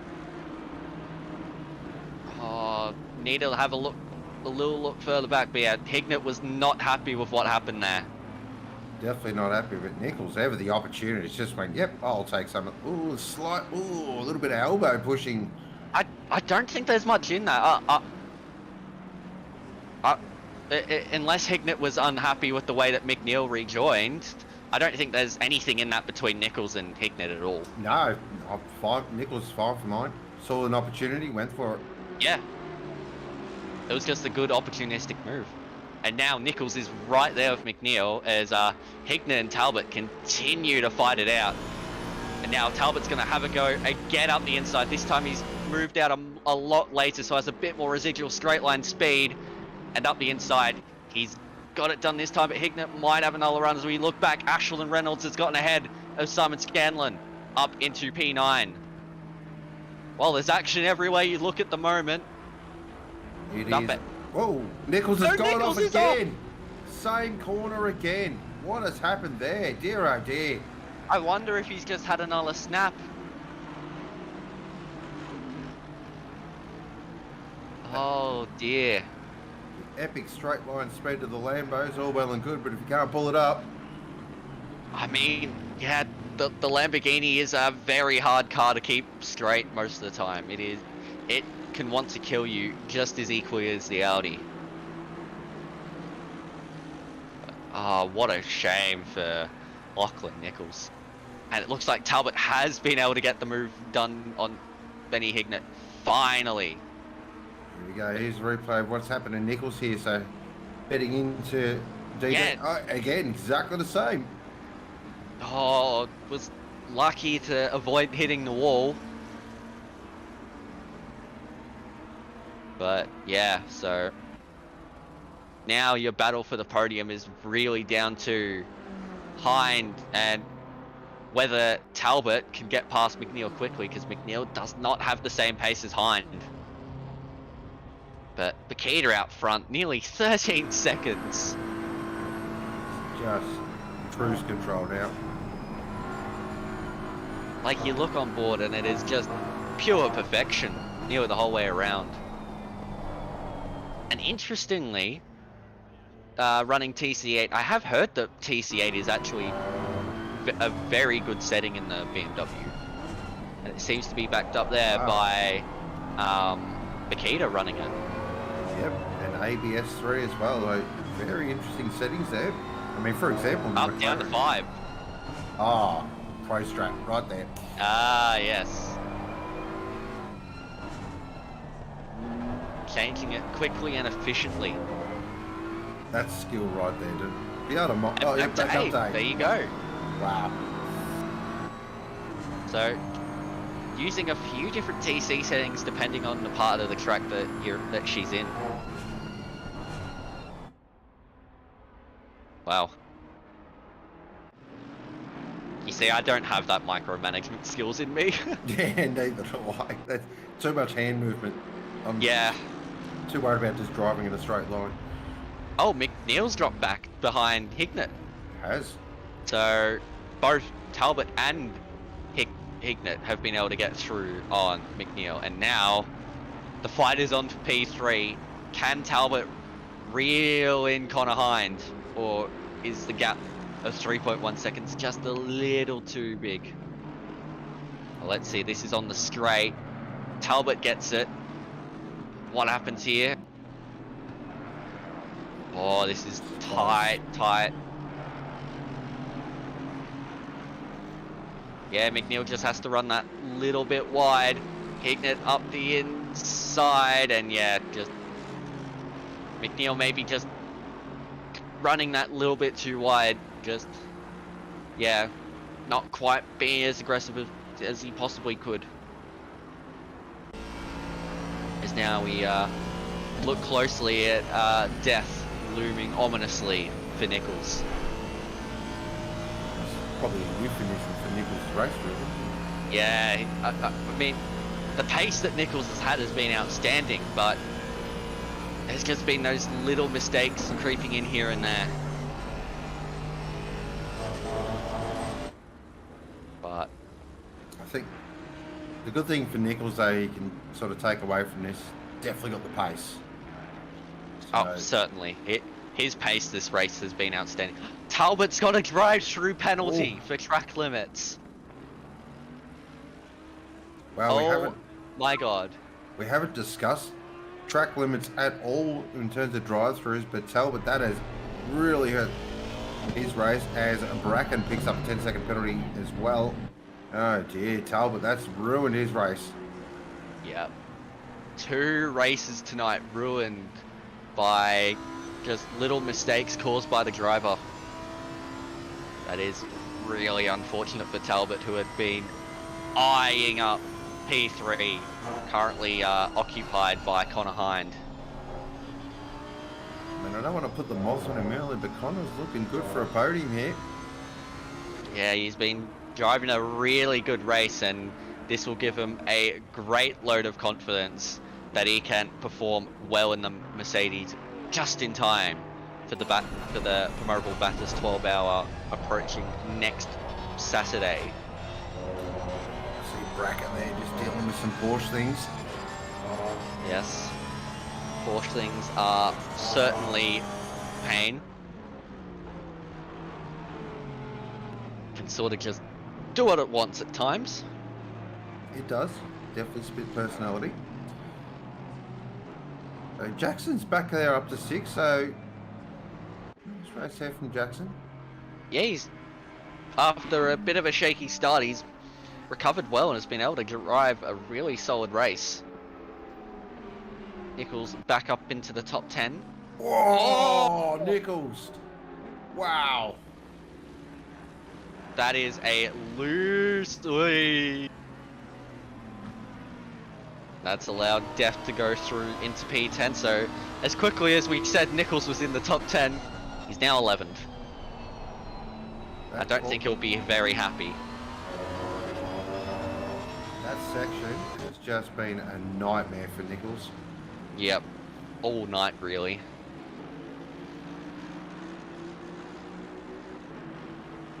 So Death now in the 10 and looking very keen to go into 9th. Morgan just in front. Yep, looking to execute Morgan.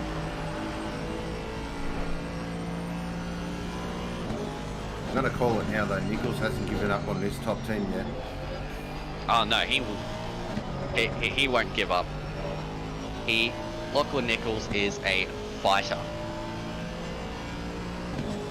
Even with bad luck, he will push on. Death is looking closely here at the back of Joshua Morgan, who is in turn closing in on Spidey Scanlon. Potential to really close up towards the end here. We've got 5 minutes remaining. This race has just absolutely flown by. It has gone very quickly. Death doing the Aston. Have the power to tack onto the back of that Audi, and that Ferrari is coming into picture quickly as well. While the Ferrari doesn't have the slipstream, these two behind very much do have a slipstream, so it's all to play for. yeah, don't discount Nichols just yet. He's still there. Definitely, if these three start really scrapping, Nichols will be there to pounce as well. And we've seen Nichols a couple of times. You only have to give him half an opportunity and he'll go for it. Oh yes, especially if you give him a sniff on the straight line. That Lamborghini will just absolutely fly past you.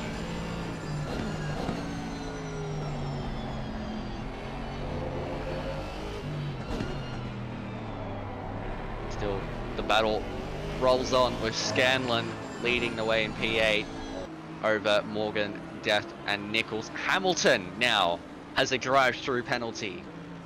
Liam Hamilton in P13 has a drive-through for track limits. So that is another driver who has unfortunately been held accountable for their own misfortunes. That hurts too. 4 minutes 30 to go as well. Oh, it is painful anytime you get a drive-through for track limits, but around here, it's so easy to just get something slightly off. Spidey Scanlon at the moment. This would be a great result for Spidey if he's able to hold on to it, but those three behind him are looking very, very ominous. And they're looking very, very quick too. Can Morgan close the gap on this straight? It won't be enough to make a move, but he'll get very, very close to the back of that Ferrari. And Diabol's thank you for that. And Spidey's got 3 track limit warnings as well. So, he'll be drawing right very nervously. Just making sure he doesn't use any part of that outside of the track. Yeah, he's definitely being careful about things. He's got to be precise, very, very precise on his driving right now. He's done a great job so far, but just tell Morgan and Death here, just getting a little antsy. Death is right on the back of Morgan here. And, I reckon there could be a move on here very, very shortly for Sasha Death. Well, this is great for Scanlon here. If these two start scrapping, especially if Nichols gets involved. That almost gives Scanlon a run to the line. 2 minutes 50 remaining. I'd say there'd be what? 2 laps? 3 laps. You go with 3. Close enough. Yeah, close enough. Here's Rob Dillio. So we see Chris Taylor right behind the wall. Dillio gets very loose in that Aston Martin. Now Taylor will have a great run on this straight. Will Chris Taylor have a look up the inside? No, Dillio is defending nicely, so Taylor will have a go around the outside at turn 1. Will he be able to brake later than the Aston Martin? Taylor gets it done. Nicely done. Good move from Taylor. Just put the car in a position. Got it done nicely. Yeah, well done. Dillio, though, was very respectful there as well. Probably just felt like he didn't have the pace, so sometimes it's discretion is the best part of valor, as they say. Oh, look at this, look at this battle, Morgan. He had a bit of a look there at Scanlon, decide more on it. But Death now, he's just lurking in the background. Leaders on final lap now. Lurking Yep. Death. Yes, we'll go with that. Yeah. The ominous sight of death. God, well, we're gonna have a field days with that joke, aren't we? I mean, as we said, it practically just writes itself. Coming to our race leader, who's just out for a Thursday or Wednesday night cruise. Yeah, and I believe this will be the last lap now, I would say, unless Bakita somehow has the pace to make it to the end of the lap in a minute's time.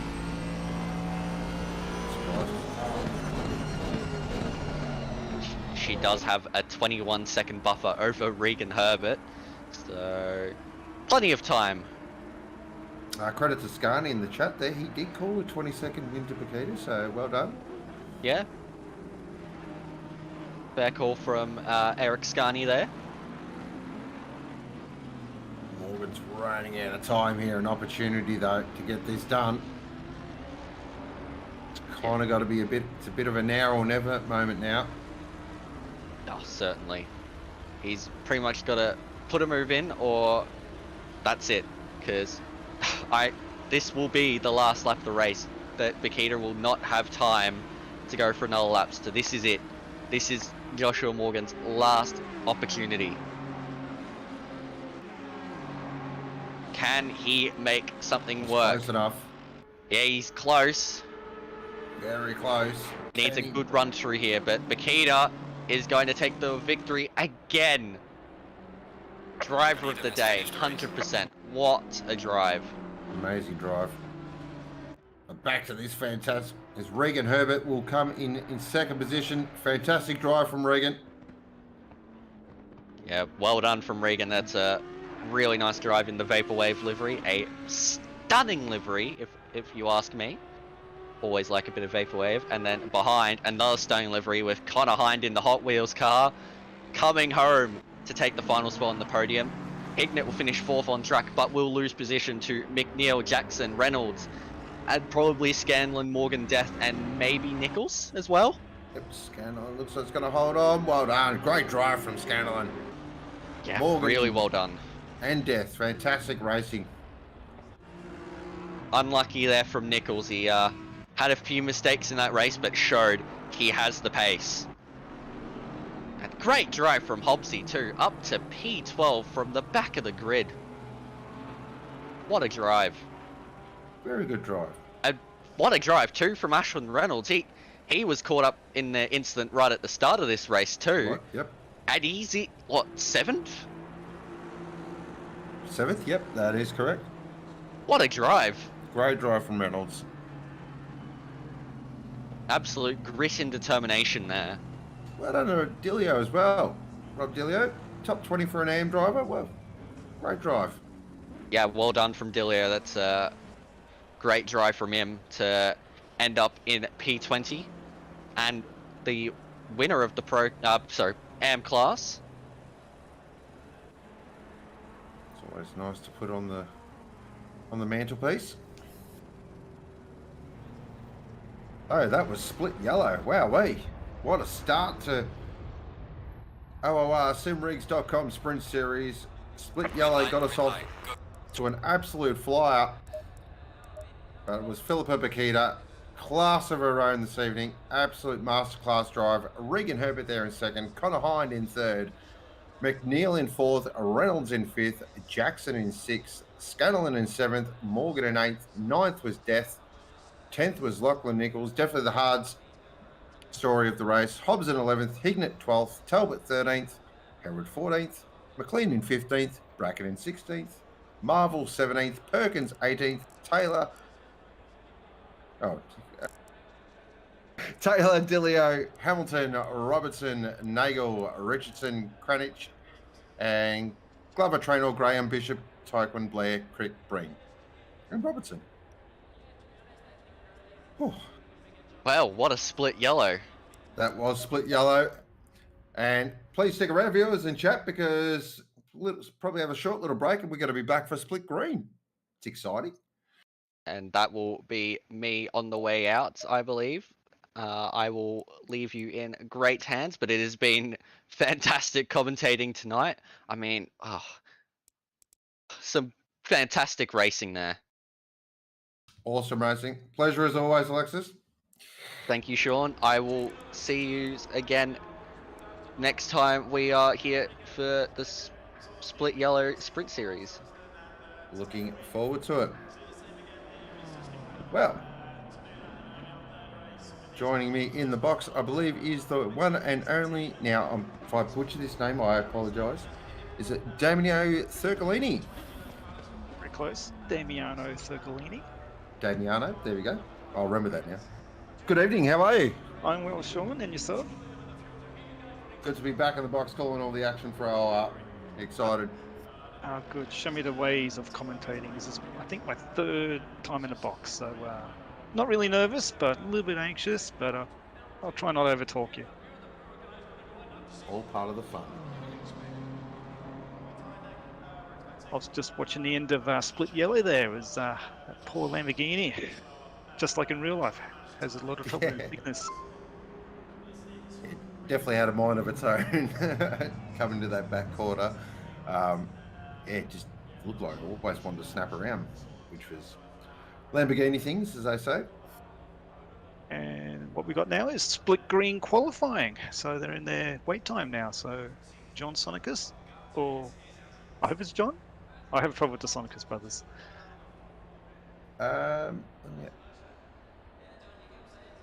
Yeah, John's a 44 and JP's the 555. So top 10, we've got John Sonicus in pole, Jacobs, Ristofani, Hasnam, Sweet, Jean-Pierre.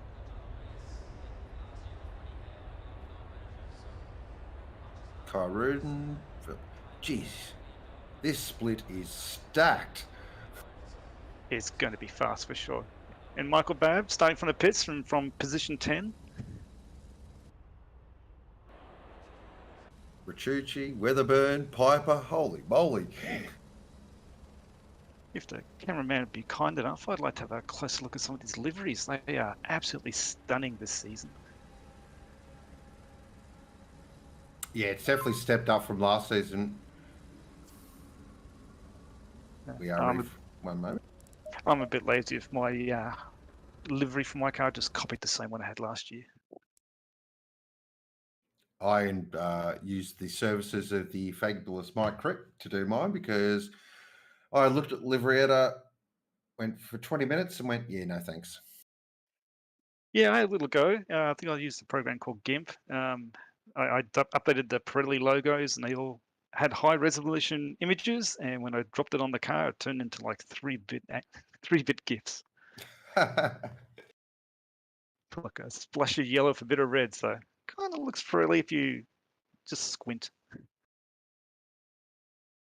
So you are watching OOR Simrigs Sprint Series round 1 from Paul Ricard. This is Asia Pacific region split green. Of course, Sprint Series brought to you by the fabulous people at simrigs.com for all your sim racing needs. And of course, our fabulous OOR Patreons get a 5% discount in store.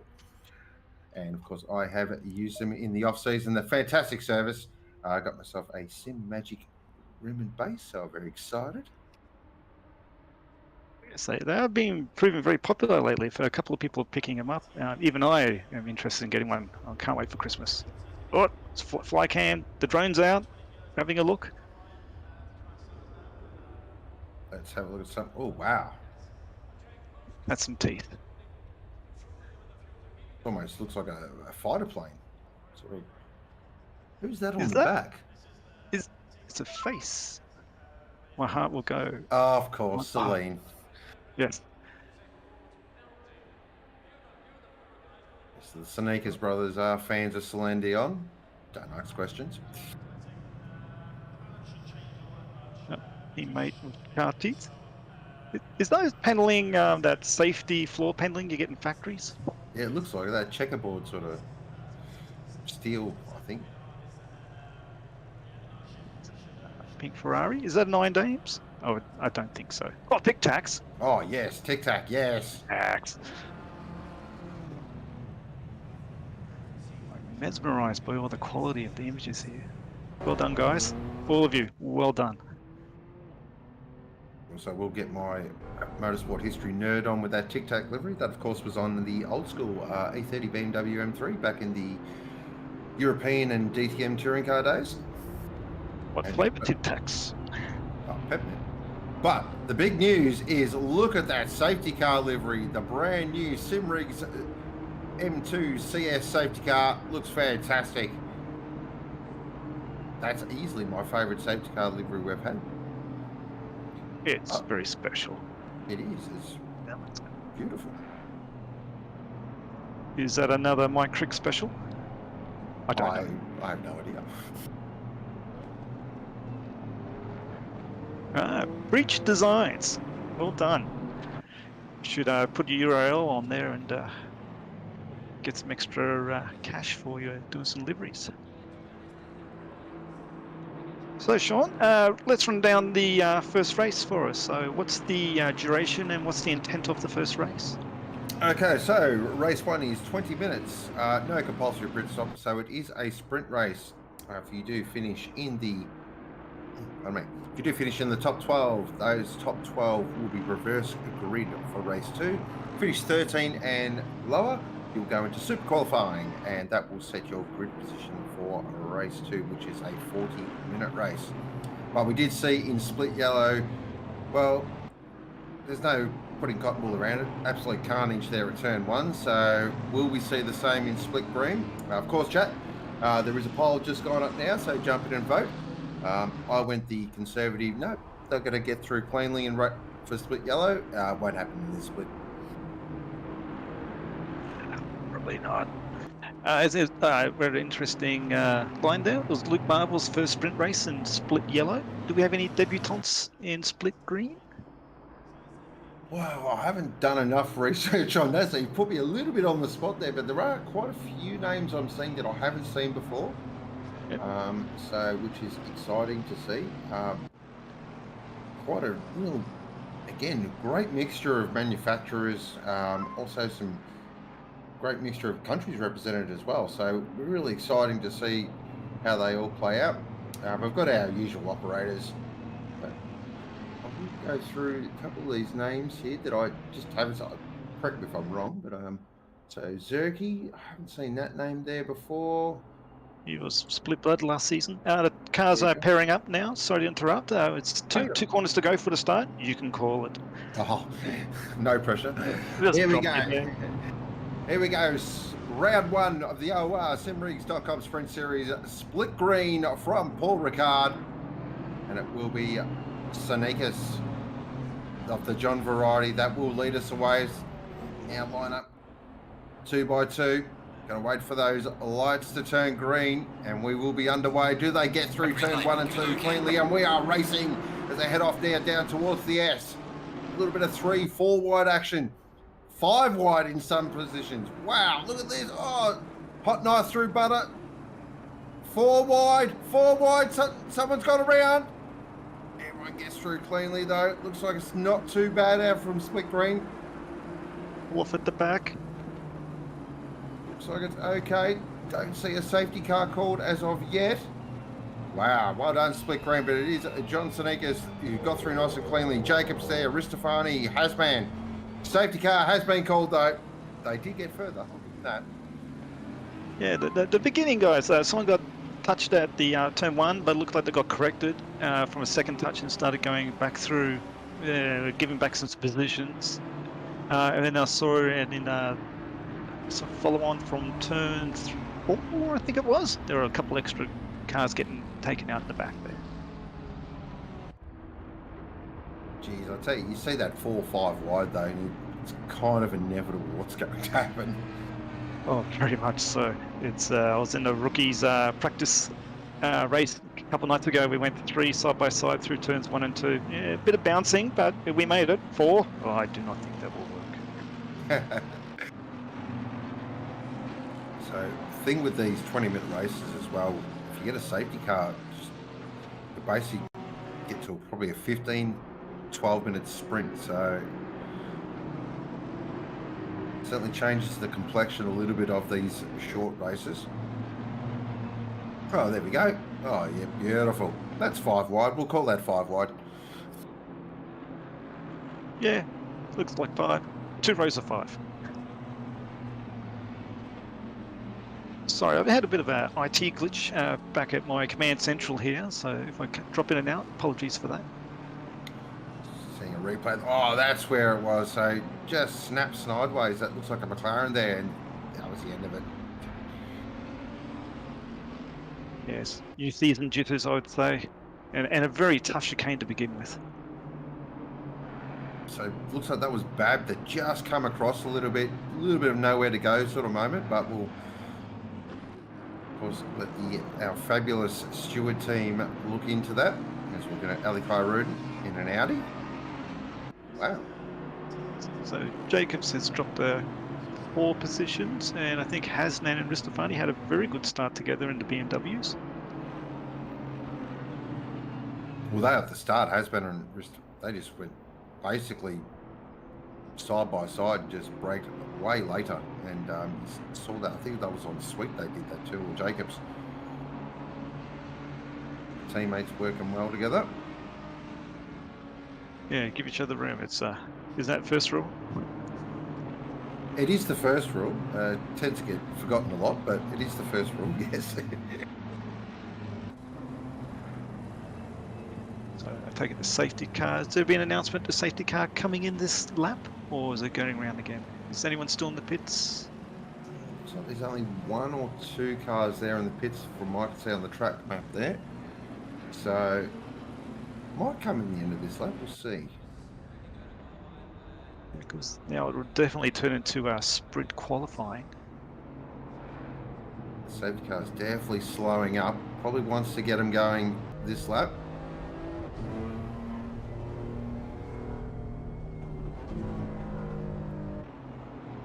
Fortunately, Humato's got a 10-second penalty. Looks like he must have had a bit of contact at the beginning. So look at it up front though. Sneakers, Ristafani, Hasman, Sweet, Jacobs, Kairudin, Sneakers, Ratucci. Oof, that's some big hitters. It's going to be very fast. I'm going to be very interested to see how Kairudin goes through with the Audi. He's going to have some big pace down the Mistral Straight, and the Astons, if they get a tow, they're going to be very fast. Well, the one to really watch for me is Ratucci in the Lamborghini, because that thing is a rocket ship in a straight line. Oh, what are you picking now? Are you picking him for a 4th place finish with 15 minutes? You know what? Let's do it. No fence sitting here in split green. We're just going to go out there. Ratucci will finish 4th. Now watch me put the complete Mozza on him. I was trying to get the list is gone. Oh, it's still in the pits. That must be some massive damage. Or has he retired the car? Oh, he's disappeared. Looks like he's retired the car. So we have our first retirement. Oh, I've got... Yep. Oh, that is a shame. I think that was number 296. I'm quickly trying to find who that was.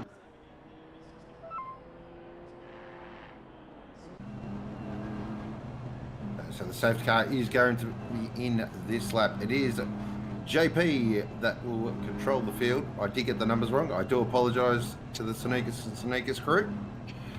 So it is JP from Ristafani, Hasman, Sweet, Jacobs, Kairudin, and JP's absolutely just nailed the throttle there, and he's gone. What a restart. He's definitely got his grip going there. Good warm up on the tyres. Hasman currently sitting there in 3rd position. So the 2 teammates, 2nd and 3rd, what can they do? Can they work together? Maybe just drag Sweet along as well. Sweet's had a very good restart there. He's very close behind Hasnan.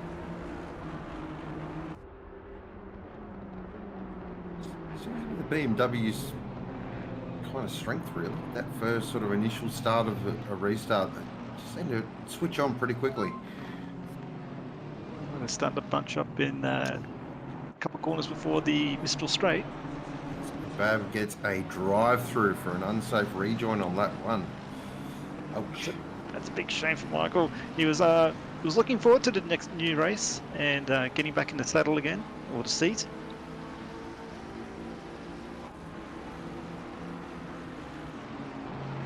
There's a Harley, currently in 15th in that very pink Ferrari. Back of Bartlett here, and that Ferrari will make that Porsche look like it's absolutely standing still. He left his windows down, the Porsche. Oh, he's going to do some extra defending now. Oh, nice close move. Was that by Viney? Oh, Viney got very close there. Just pulls it back in. Was driving for Kovacs. Kovacs tic-tac.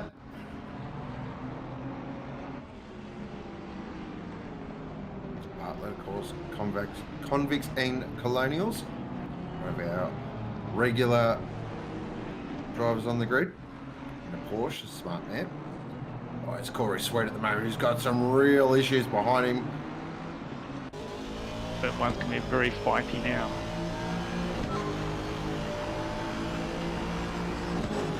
John Sneakers. Currently there in 7th position. Of course, drove the Honda last season, so switching to the Aston Martin for this season. I hope I can get some tips from him. I'm married to the Aston, that's all I drive. And Michael Babb has taken his drive-through penalty.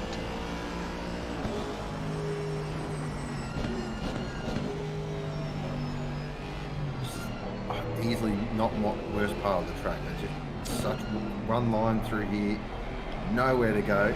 Just got to get this spot on. This corner especially is crucial. It's the... Continue, sorry. No, go ahead.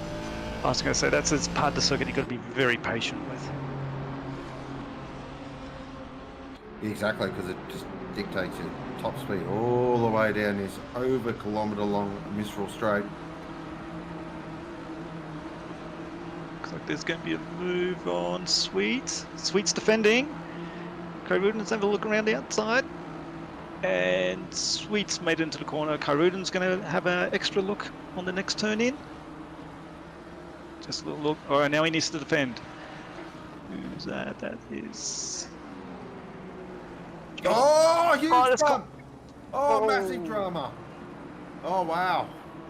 Oh, bad rejoin. Oh, unfortunately, no. That was Sweet having a bad rejoin, I believe. Or was it Hasman? That was Hasman, so it looked like Sweet got on the back of Hasman there, and that's just, oh dear. Yeah, that all stemmed from the defensive mood at the end of Mistral Straight there. Oh, another attack coming into the last corner. Oh, more contact. Split Blooders, change teams.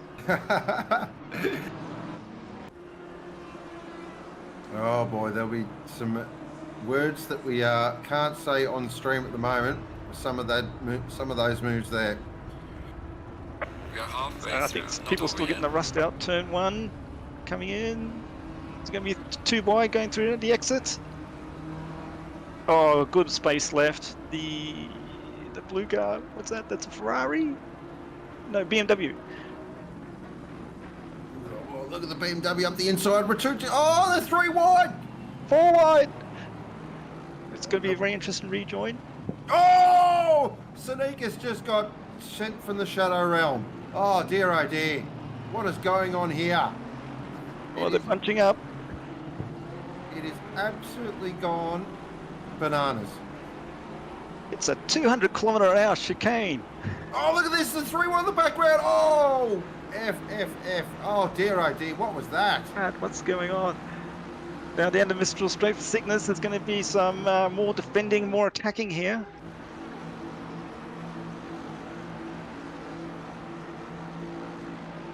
Dear, oh, dear. Oh, 3 wide up ahead here. Oh, some really early braking here. What's going on here? This... Playing very cautious.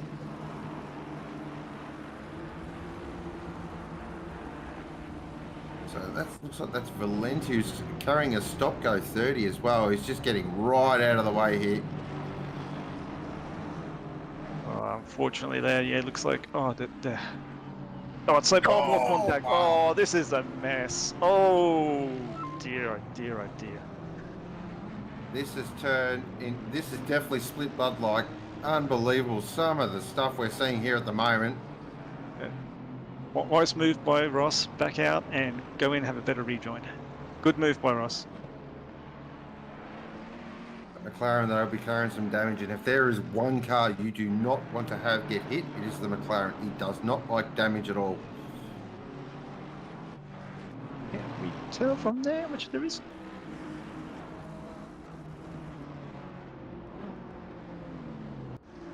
Pete Roney currently down there in 15th at the moment. The safety car has been deployed, so race control have thought they've had enough. Wow, mid-race safety car. Only Split Blood does that.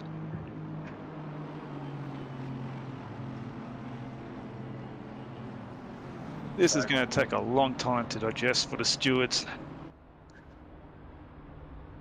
Long time to digest, and I think there will be some words from race control. Uh-oh. But glad I didn't join this split tonight. I would be, I'd be probably the giver in there. I'm a bit rusty going into this round. But how much contact was there? Was it 12? 12 Oh. cars having contact? 12. I mean, that on that straight there, that's 3 wide, and there was no room given as well.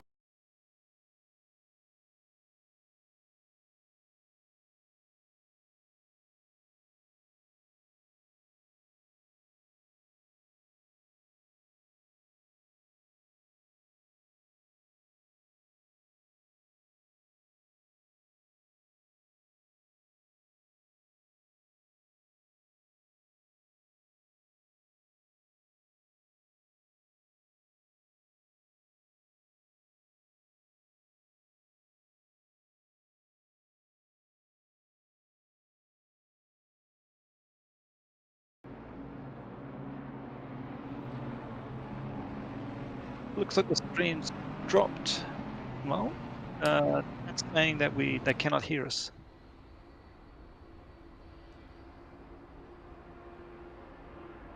Okay. Oh, we're back.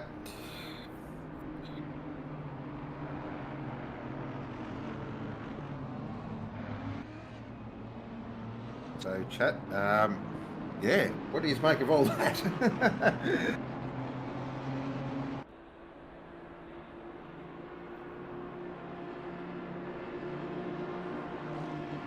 Words were said. Yeah, I'm probably assuming words were said. Definitely.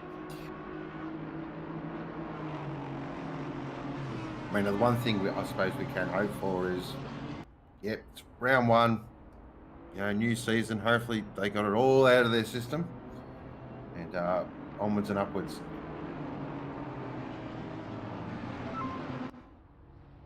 Sorry, with that minor technical issue there, I'm still trying to get back into things properly, so I will comment to the blank screen that I have.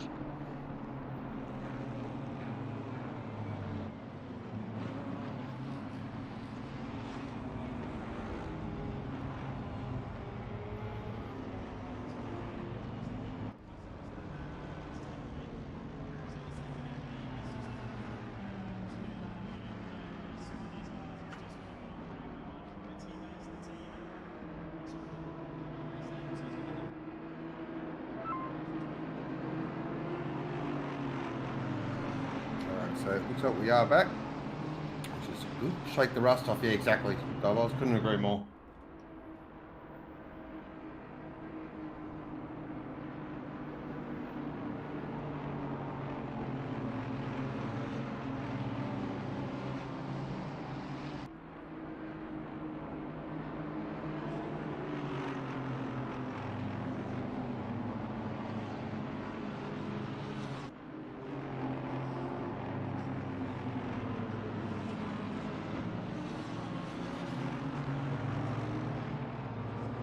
Sorry guys, I'm having a lot of trouble here. I'm going to have to disengage and come back in again.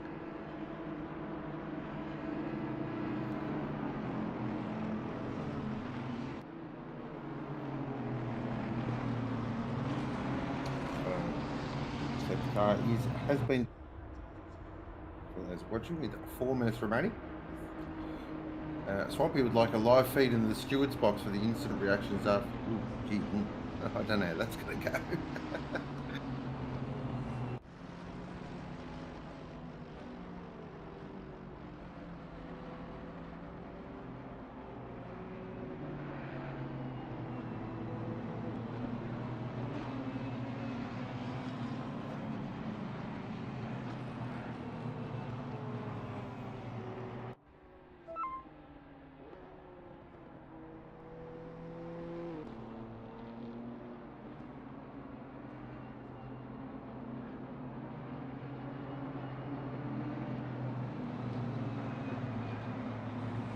And I'm back, I believe.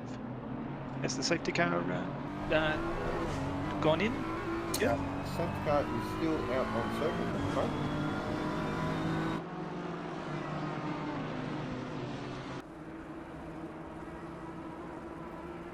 We are back racing, we are back underway.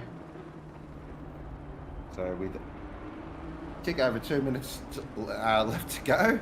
So this will be literally one or two laps, and this will finish up. Hopefully they can just get to the end of this race, have a nice deep breath, and focus down on race 2.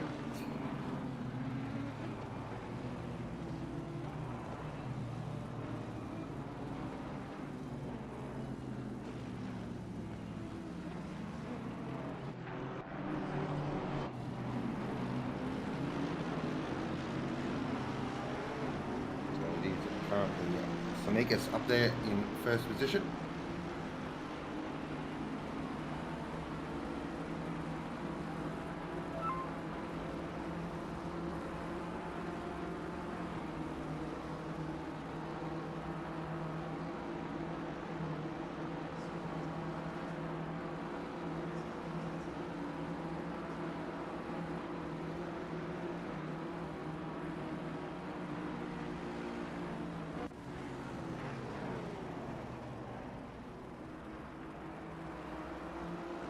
There's a question from chat from Diebols. For the comms team, if you have a shocking race 1, do you still qualify for your best and start mid-high, or start the back and just take it easy lap 1?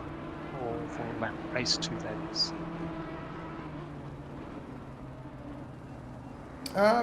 For me, I tend to take it easy for race 2. Normally if I have a shocking race 1, I'm in a little bit of the red zone. So I like to just sort of take it easy for race 2 and get back into a rhythm. Yeah, I agree with that. You try and have a a reset. Okay, lessons learned. And probably the best thing for a racer can possibly do is, okay, that's in the past. This is where I am now. Let's see how good or how far I can go this time around. Like, never give in. Oh, 100% never give up.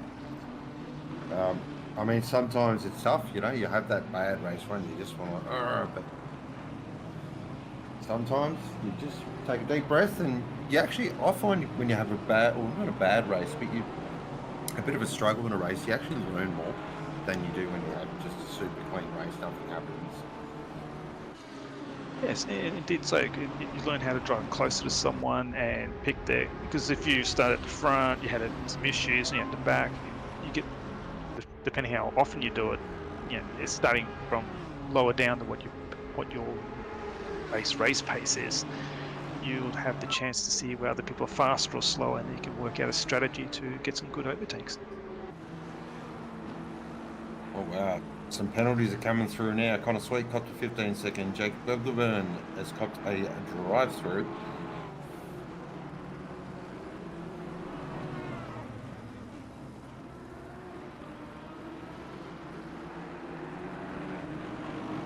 Oh, what's going on in the back? So, just having a couple little technical issues.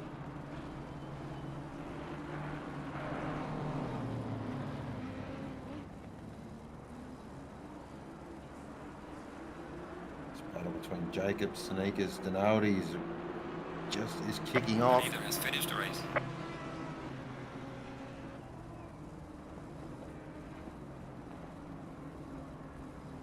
And I'm back for the checkered flag. Excellent. No, this is good. Watching the cars finish. So, your man in the Lamborghini go. Unfortunately, he dropped out in 9th, so I got that. I told you I'm bossy. The safety car would have slowed him down for sure. In the middle of the race, doing a 4-minute lap's not going to help your case.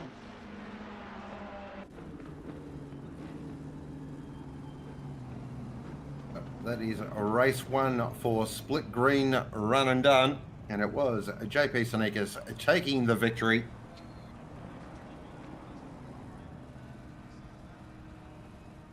Picking up from where he left off last season in Split Sunset. He was in my split last season. Doesn't matter what split you put him in, he'll do the job. Pretty much. Any honourable mentions? Oh, Rafael Chua, 17th. Good drive. Yeah. Great drive. Yeah, he had to step out for last season. He had to skip last season with sprints, which is a big shame because he and I were very competitive. He was a bit faster, so he was my marker. So it's good to see him to have a very good race. probably one of my favourite things you see in racing. It was Benjamin Piper comes a 15-second penalty. Okay. I heard on the grapevine there's going to be a 15-minute delay for the next race while the stewards go through all the penalties. Oh, that's a lot of red. Okay, we got the rename split blue to split purple because of all the red. The same as all. Yeah. Oh, split blue. That's what I mean. Split green. Green and red. What does that make? Oh, code brown. That's it. Code Brown. There we go. Yep, I like that. Seeing a few just Samwise updates, still asleep. Oh, having a bit of a nap. He must be really souping up for his Bathurst quali run. Just winding himself up. Yes, that Bathurst qualifying, everybody, it's very fast. It's spicy, isn't it? I think I was looking before. I think the cutoff at the moment's at 2:03. Could be wrong, but yeah. Kouden finishing his lap off. Nice one. These are picking up some extra debris for to make the weight check. That's what I heard. And proceeded to. I don't know. Does this mean he's finished third or fourth based on that penalty? Or was that penalty? Well, he's finished third. Well done. So it was Sneakers from Ristafani, Kyruden, Vietnam, Clinus. Green light. Sorry to cut you off there, Sean. I just saw there's a Am on Super Pole. Oh wow, there is two. Cugley. Cugley, well done. Aston, Huge. you're going to be ruined at the first corner. Nah, keep it straight, mate. You can do it. They're all behind you. Yes, yes. I think the trick is for you is drive straight, drive your own race, and enjoy the other guys who are slower than you qualify. It's Corey Sweet at the moment, who had a, let's say, an eventful race one. Hopefully you can just get the head down and get a nice starting position and try and make up some positions there in race 2. So in answer to Diabols, so in position 20, as we see on the screen, we've got Hazman. He had an unfortunate race, but he's very fast. So for Quali 2, he should be the first 3 or 4 places. Unfortunately, there's a lot of contact, so he's got some other pro drivers with him.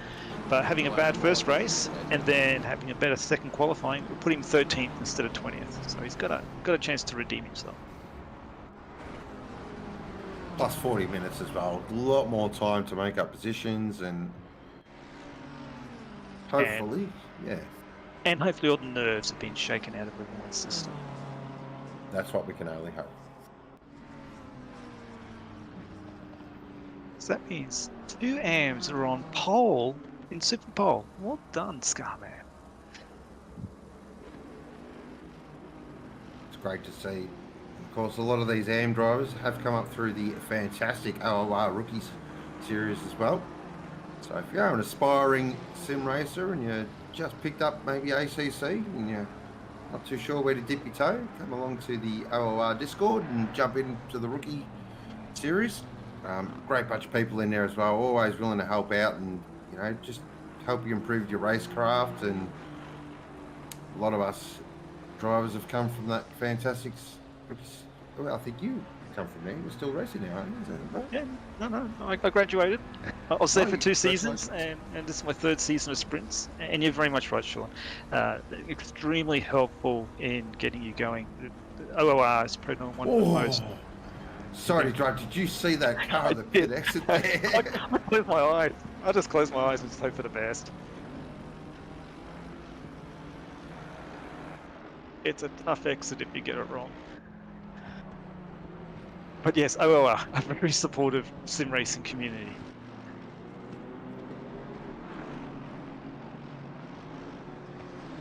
Diabols, pre-race rituals. Yeah, I have a couple. So the first thing I do is I always put, I know this sounds weird, but I wear 2 pairs of socks on each feet, but I have to put my left sock on first, always. And I do probably 10 to 15 minutes of stretching before I jump in the rig and race. That's pretty much it though in terms of rituals, but yeah, always left stock first. Interesting. My ritual, which I won't be able to do this season, is give Scarny some banter in his race, so that pumps me up for my race.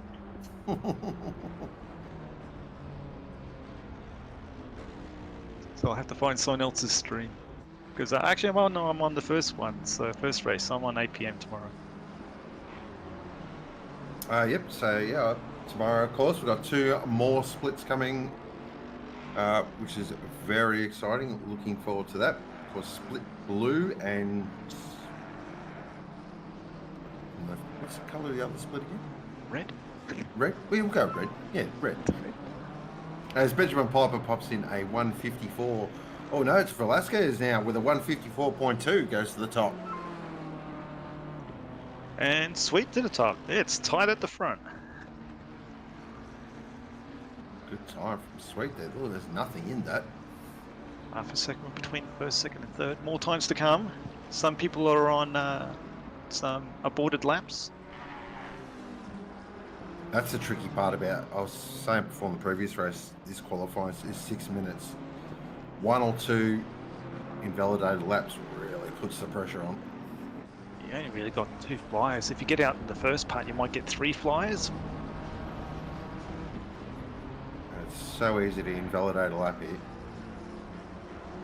You really got to drive within yourself for the very short qualifying, or be very sure of yourself. Probably both. This has been now a 53.8, just goes bang. Oh, that's some pace there. There you go, Diabols. Have an awkward first race, potential pole on second race. And you get points for this pole qualifying. Yes, I know every little point counts when it comes to a long season. Of course, very much. Just Yes, to say, very exciting. Yeah, very exciting for this season is finals are back. I've never experienced the finals. Oh, neither have I. I'm just excited they're back. I don't even know what the format is. I'll have to do some reading. So Moore's got some pace. Okay, he's looking very smooth. Well, a little bit of understeer there. He's looking relatively smooth through this second part stage, sector 3. Easily the trickiest sector on the track I've found. I struggle myself with sector 3 a lot. Okay. And the car behind him cannot prove his time because we are now outside max time. Yes, he's stopped. Oh, Scory Sweet, very fast. 53.6, a fantastic lap from Sweet.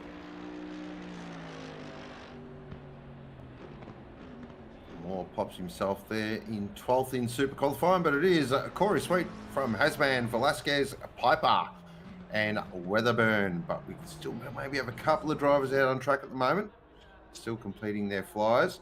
Speaking of the devil, here he is, Jacob Weatherburn for Hornet Racing in the Aston. Go Aston. So only 3 cars cracked into the 53s. Still got some time for more.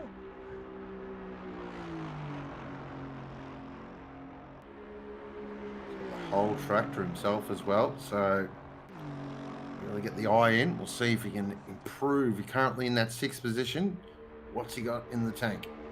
He's going to be the last qualifier, so keep it straight. Oh, that looked really nice. That looked very smooth.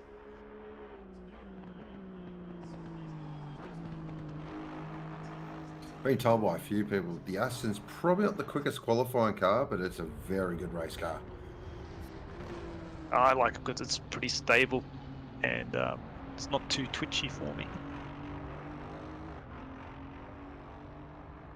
Yeah, I'd have to say probably out of the front rear, I'm a mid-rear kind of person, but out of the front rear cars, probably my favourite, Aston. I'm predicting Weatherburn P3. Oh, P3. I'm going to go in the limb and say P4. So not here. To the line, and he's pulled a P5. P5. Did he improve his time? I think he did. Yes. Yeah, he did. Yep, no, he improved his time. This is going to be a very, very, very, very, I'm going to say it again, very, very interesting opening lap. We have some very fast guys from P8 down to what'll be probably be what P14, all the fast pro guys there. It's going to be a very busy race for the first couple laps. No rain predicted for the first 30 minutes. Sunny day. Track temperature's gone up a tiny bit to 23 degrees. Track temperature is 31. No wind. So judging by this, unlikely to get any rain for this season, for this race. Well, until tomorrow. Now, for those new to OOR and the Super Sprint format, the grid has formed as people have qualified. But what happens now is the safety car will go first out, and then the race director will call through the first 12 people in reverse order. So our 2 AMs will go first. Congratulations, Kilby. It was Kilby, wasn't it? I think it was. Was it Kilby? I will stand corrected once it's all been sorted out on your first pole. Congratulations. And then once the first 12 cars are rolled out, everyone continues in order, and then we proceed to do a manual side by side. So all the drivers do their best guess, and then we go racing. That's right, isn't it, Sean? That is spot on correct. Very well explained. Diabolls, let's hope for a bunch of rain tomorrow. No, no. Just putting it out there, no. Scarney suggesting a Lexus is a car for Mull. The Muller would love the Lexus. The Muller does not like the Lexus. It does sound epic, I'll give it that. It's got a very good engine note. I do like. I did try driving it, but yeah, it's that was in my early days, and it was too much of a car for me. I couldn't cope. I wasn't a racer enough to drive it. So 50 seconds to go, another 20 seconds for the drivers to select their strategies, and with 30 seconds it's engines on, and the safety car will progress once the timer goes down to 0. So chat, you know the score. I want you to jump in. Will we see a safety car for race 2?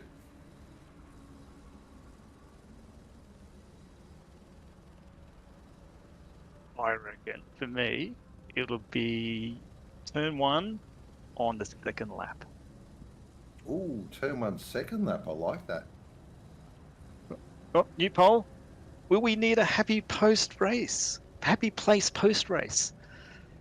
Oh yeah, definitely some drivers will. 100%. Probably a party with the stewards, I think, because the stewards are going to be drunk as once this is finished. Surely the steward's room is a padded room by now. I hear a lot of finger holding on ears and la la la sometimes. Safety cars deployed, and the first cars are coming through.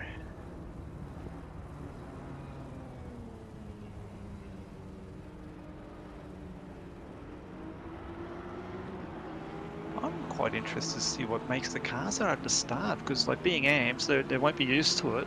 And depending what sort of car there is in the first 2 rows, that could also get a bit spicy as well.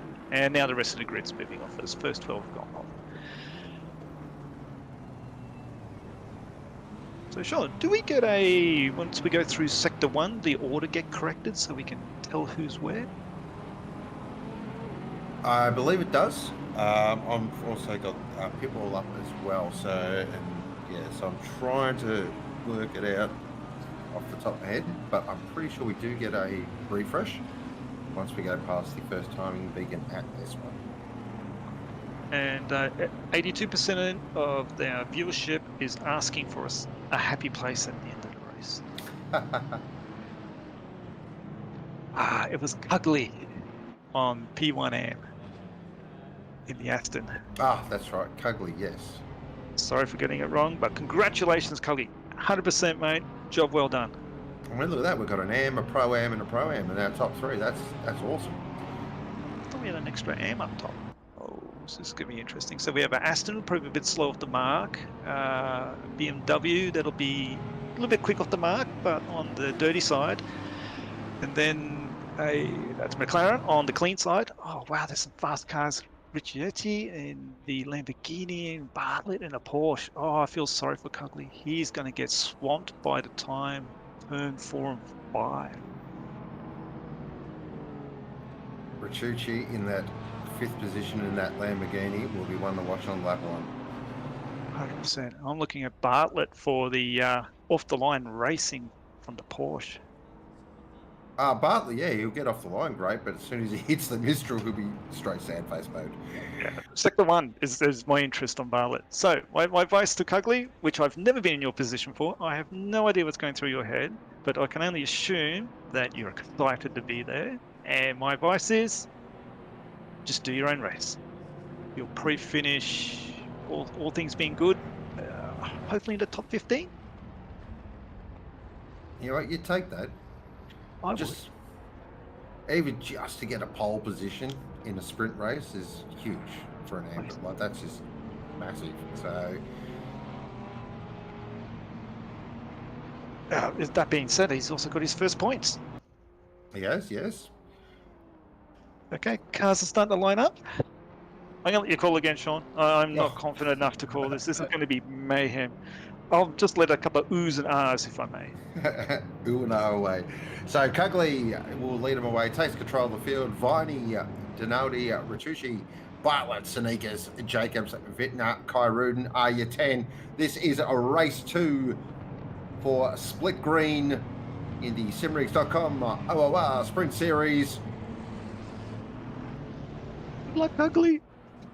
Huge moment here for Cugley.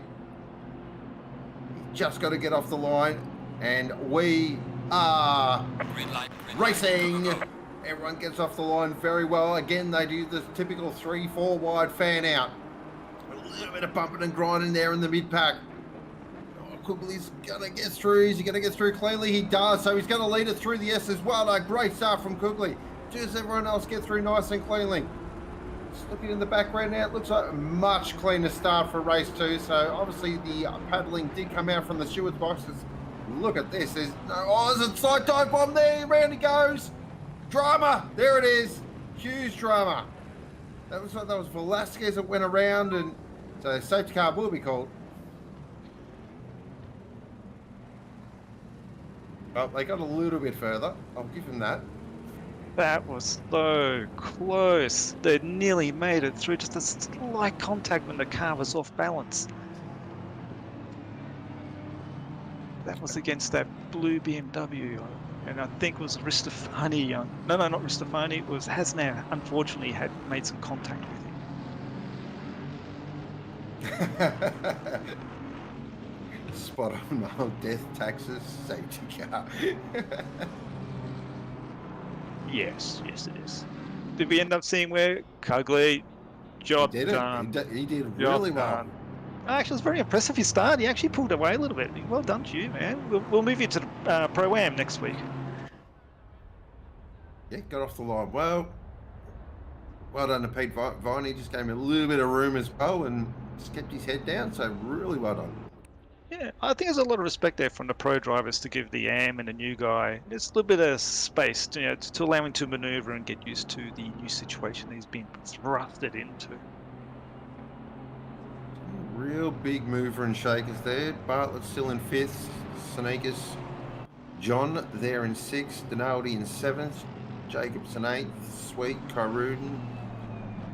So all still the player, but we are under, of course, the control of the beautiful Simrigs.com safety car. I'm interested to see if Cugley's going to get a purple lap here. Yeah, he might. He might. Yeah, I'm singing his praises. He's done a great job. I love the ANs getting good in there. I love ANs getting good results. I really do. They're trying, they're putting the effort in, and they've gone to the big league. They're on TV. There it is. Yeah, he's done it. Well done, Cugley. Stop the race. You want the point for the fastest lap. Make sure you watch the stream back, screenshot it, put it on the fridge. Print that one out, put it on the fridge, put it on the wall, put it on a billboard. There's some teeth. That's how you get punches. You drive in the back of other cars and the teeth bite. That's how it works, doesn't it? That's some good artwork. So how many cars end up going to the pits? I think it's just the 1 or 2, from what I can tell. So there's a 2 that I can see. Uh, Oh, that's a very broken BMW. Or Hasman. Then we got Moore and Vintner. He was the one that had the unfortunate contact, and he got T-boned by Hasman. Unfortunate. No chance to slow down or stop there. I did see on the start they again were going forward into turn 1, and lots of side by side through turn 2, and then coming down to turn 3. They are, what was it, 4 or 5? Just before the right before the left. There were plenty of side by side. It looked like someone bailed out of a 3 side by side one. I think the middle guy dropped out, which was a smart move. Well, that's the thing with this track, especially that sort of turn 3 of hotel and camp. It bottlenecks. If someone goes around, it bottlenecks very quickly. Yeah, so just bring my circuit map up. Yes, turn 3, hotel. Or the proper pronunciation is. Oh, we go. We've got a replay here of the start, so we can break this down a little bit. So keep an eye on that blue Lamborghini. That's what we really want to keep an eye on here. So it goes super deep. Oh yeah, that might come. Yeah, that's got to come with the paddling. A little bit understeering. Oh, Hasman. Oh, he's having a shocker.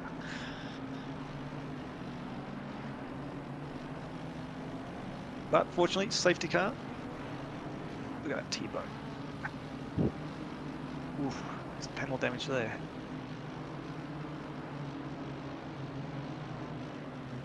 Oh, here we go with an onboard. This will, if you are eating, probably best to put down your food for now. Oh, Look at this, Sabo, look at- no! Oh, nowhere to Hold go. your brakes. You got to hold your Oh, brakes. yeah. I can see what he was trying to do. Yep. He was trying to get out of the way. Oh, there was nowhere to go. It's just a big mess. Reminds me of Silverstone in the last endurance race. Turn 1, just cars everywhere.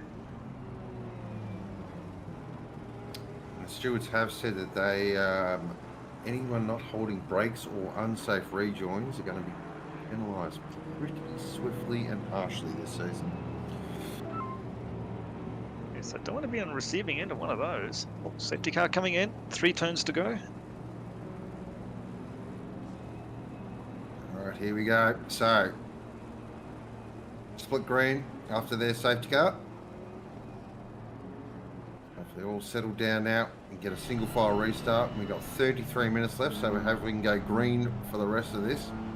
It's seen absolutely. Cugley now. Look at him. Gone. Great start from Cugley. Absolutely flew off then. He has. He knows what he's doing. Fine, he's staying close behind him as well.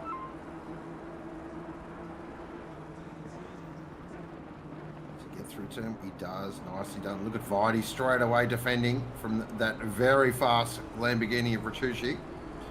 And we've got Ristofani and Bartlett there as well. There was a penalty for Hasman, unfortunately, and stop go 10. Close up a little bit there. Viney's just starting to work on the back of Cugley here. Can Cugley lead 1 lap? That will be massive for his confidence. I reckon he can, because the BMW won't be able to catch him down to straight. Nope. But Richie, sorry, Brody, will probably get past the BMW. Here we go. Watch the Lambo flick the switch here. He's a little bit too far behind. He's definitely not closing up as... Oh, look at this BMW behind him though. Ristofani now pulls out of the draft. So head into Cygnus. This is a 280 kilometres an hour. Oh, does he get that done up on the inside? He does. That's a great move. Finally gave him room, and by doing that, gave him the position. Well, it's on sideways through Cygnus. What was it in the background? Also a bit of carnage there.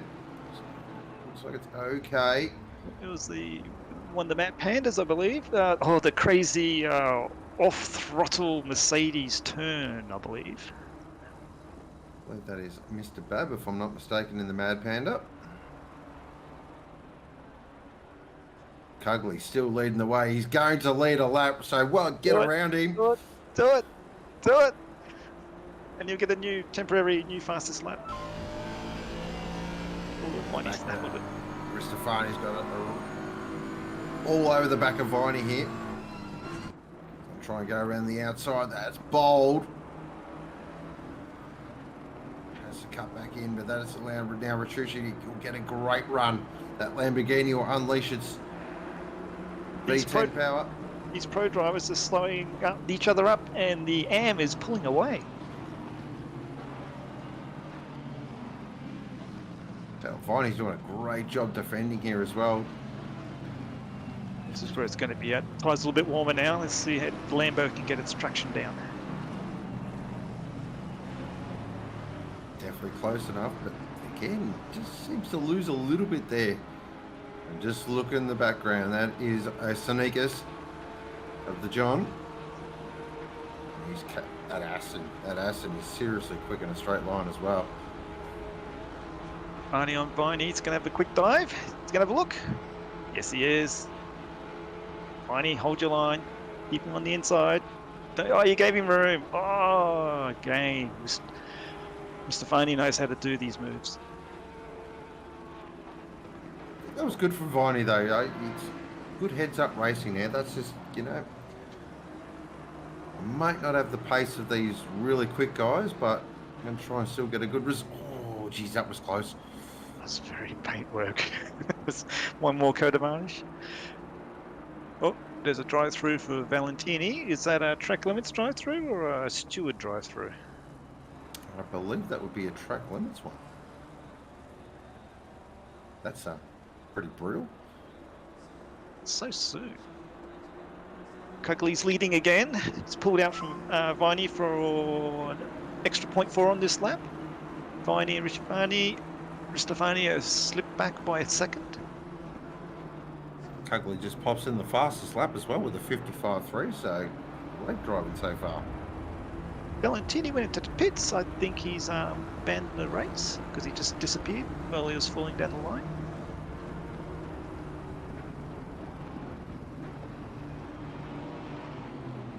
So John Senegas here, he's just starting to warm that Aston up. He's still got a little racy now. Just see in the background there, that's Bartlett in the paw. Oh, here we go. We've got a replay. This normally ends one way.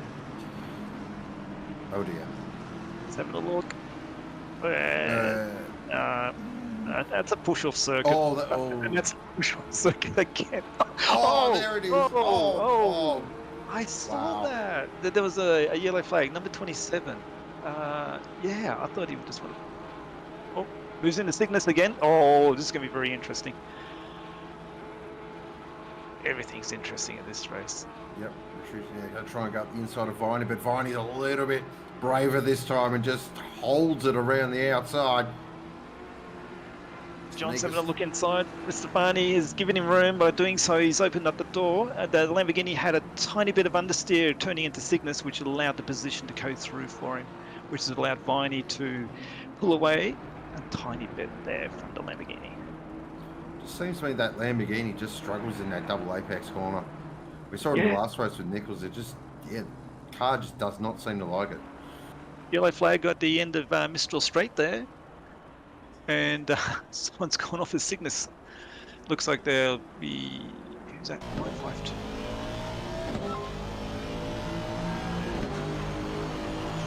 Probably a massive understeer moment again. Pops into the 54, so he's going to start working on the back of Cugley here very soon. John Sneak at the moment, he's working on the back of Pete Viney. I think he's got him. He should be able to get him to the inside turn on Hotel. No, although good racing by Viney, giving some room. These pro drivers do drive very well. They drive very hard and give each other room where need be. I think what I found with these top tier pro drivers is when they're behind you, it's just patient. Just kind of force you into an error. Yeah, I think Viney had a tiny bit of understeer going on to Mistral Straight there, and also Ristofani, who's half a second behind Cugley, so he might have a close move on as well, so it could be a double overtake coming up. Yeah. Cutley's kept it going, and Sonicus looks like he's got the move done, and the Lamborghini's having issues with was that the Porsche behind him? It is. That was a Porsche nearly making a move on a straight. What's going on there? And it's not like the Lamborghini had a moment, because 5 pros and a Pro-Am all bunched up.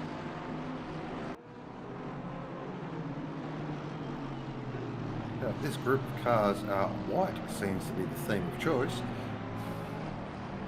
Yes, just enough flashes to know who's who. Ristofani's 0.2 behind the leader. He's got 25 minutes to make his move, so he can be patient. Definitely going to be patient, but I'm just not sure about this battle pack here. This has got a little sprinkle of chili powder on it. Here comes Kyle Rudin now in the out. He's going to try and go up the inside of turn 1. That's a brave move. He backed out of it. Yes. Brave move, backed out of it, smart move. Get him again next lap.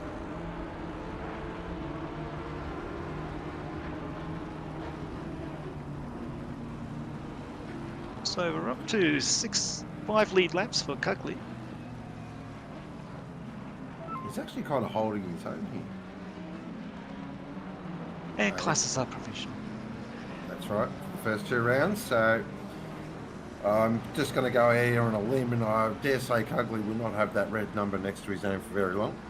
I don't think so. I think he's a very good Pro-Am driver. Considering Pro. Oh, that one decision being made. And was that Sonicus having a move? Yeah, up to 3rd there. So And Cutley unfortunately lost the lead there.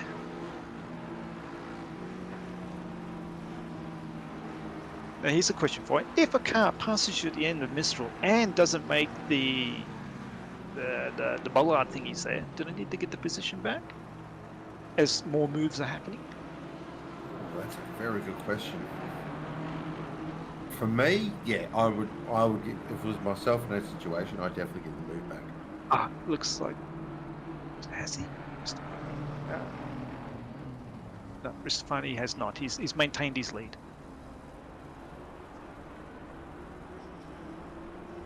But to be sure, Cutley in the last race finished 12th, and there were probably 4 Pro-Am drivers that were, or 4 Pro drivers that probably finished behind him, so it would have been about a 15th position. So I'm guessing he's a Pro-Am pace potentially, depends on his next race.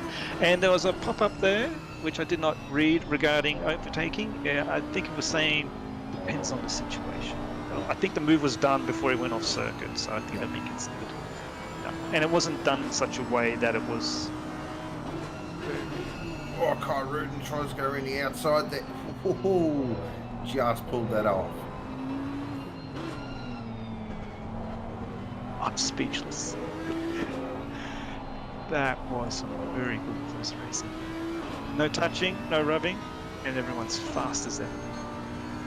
Seems to be at the moment, though. A bit of a cork in the ocean here, which is Viney at the moment. He's just blocking. Just holding up Jacobs and Kyle Rudin a little bit. Corey Sweat cops a 15-second penalty. Ouch. And I think Fahed made a move on Sonicus in the 44 Aston. I saw a position swap there. Jacobs just goes past Viney there, nice and easily for the Aston. No, oh, geez, Kyle Rudin. Oh, that was close.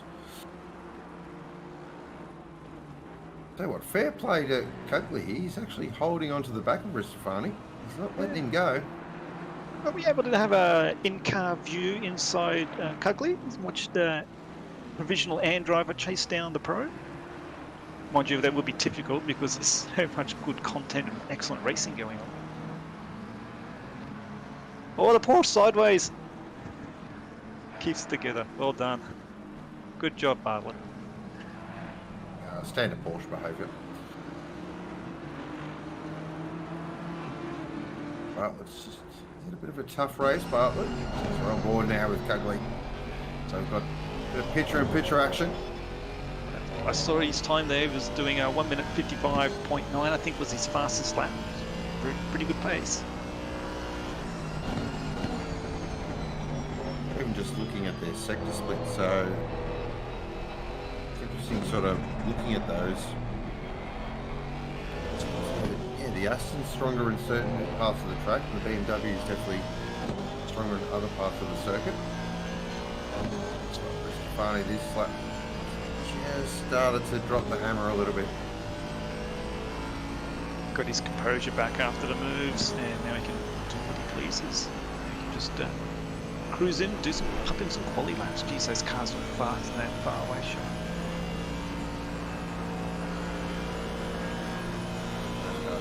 Top out of around 280. Missing Lamborghini, which is going at warp speed. Wasn't there the fabled 289 from an Aston for slipstream? Yeah, I heard it. 289, I've heard, is the big number. There's finding out around Cygnus. Oh, look at this. Is that Kai Rude going to try and go around the outside if he's pulled that off? Oh, they're going to be 3 wide? No. That's a good move. Sticking it. This is very close tyre spray, but he looks like he's done a Kai Rude. Oh, that's a fantastic move. Geez, that's a good move. Oh, dear. Oh, a little touch there from 3 McLarens getting into each other. Bit of over exuberance with the extreme content is what I'm going to call it. That's Farhad McLaren and Velasquez. We are halfway through, not over The yet. white mistake. The white McLaren had a short entry into the last corner, so he's compromised his exit, which allows McGeans to have a move on him. Sorry, Bellaquez have a move on him. 2 cars in front. Was it Kai Ruden, I think, went deep into the second part of the chicane. Or was it Viney? The places are changing, I can't cope. He's just struggling there a little bit after that move from Kai Ruden around the outside, but oh, look at this. Viney's got McLarens everywhere here. That's right, he'll be fine, he's at the front.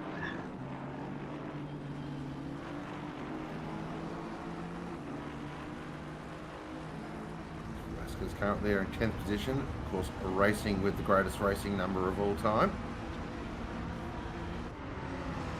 And in a red, white and black McLaren. Oh man, after my heart. Did Barhead have a bad gear change? He seemed to have fallen back a little bit from Viney just now. Or was it just a bit of hang neck? on. Could be a bit of netcos. They're going to go side by side. Oh, wow. Have a look at the next corner. Oh, he's blocked him. He's moved out. He's put Velasquez, I think, off his line, which allowed McGinnis to come through. I'm getting the names wrong. There's Chua there. Thanks for pointing that out there, little unit. Chua, they're currently there in 17th position at the moment. So, what a drive. Fantastic drive. Yeah, he started. Oh, he's 16 now. Didn't he start 18? He That did. must mean Bartlett had a bit of a moment. Wasn't he further up the list before? This battle's just settled down a little bit for now. Everyone, I think, just had a little bit of a deep breath.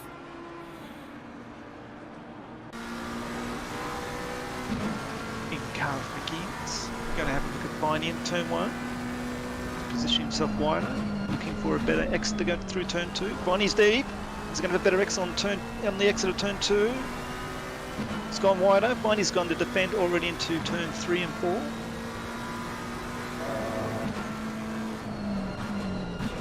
McLaren needs to be absolutely hustled through this part of the circuit. It feels quick, but there's a lack of torque is stark. Little taily there on the exit. You just see a little correction, just a touch and slide. Bought it very well. Now he's in the slipstream. What can the McLaren do in the slipstream? Of course, he's got that big brick in front of him, which is the BMW punching a huge hole in the air, but he's also got Velasquez behind as well. So this, again, is about to be a 3 wide situation. He's going to find he's taking a middle line defensive. I think he's going to back out early, and the other 2 McLarens are going to go around the out left and right. or not. Viney, great. he's not giving this up, Viney. He's not giving. Oh, he backs it in, motocross style. He can get in there again for the next turn. I think he's got it, but he's got a hot. Oh, a bit of contact there. It's all right. Everyone's still running. Well done, Viney. Well done. That was great to watch. Yes, excellent racing. Good defending, good attacking, a little bit of bumping. No one seems to be upset by it. Don't you want the car's attitude? It goes to show that it's just Jacob Weatherburn costs a 10-second penalty. Okay, 15 minutes to go. Guaranteed no rain in the race. Temperature's starting to drop. Thomas McLennan at the moment for BD. Oh, as Viney makes a huge mistake there at turn 1. Oh, it's compromised him for turns 3 and 4. Is he going to go defensive?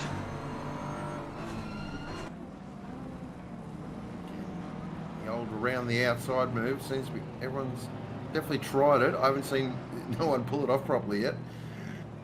Definitely went defensive and slowed down, but there was nowhere through for Malik to have a look. Oh, I just saw that. Oh, Page. Oh, no.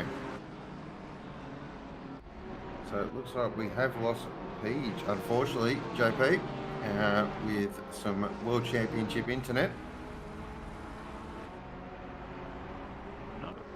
And in other dire news, unfortunately, Rafael Chua has got a drive-through. I anticipate it was from track limits. So that allows Scarman, after the penalty being taken and Cugley getting a promotion, and Scarman will be leading the AM race.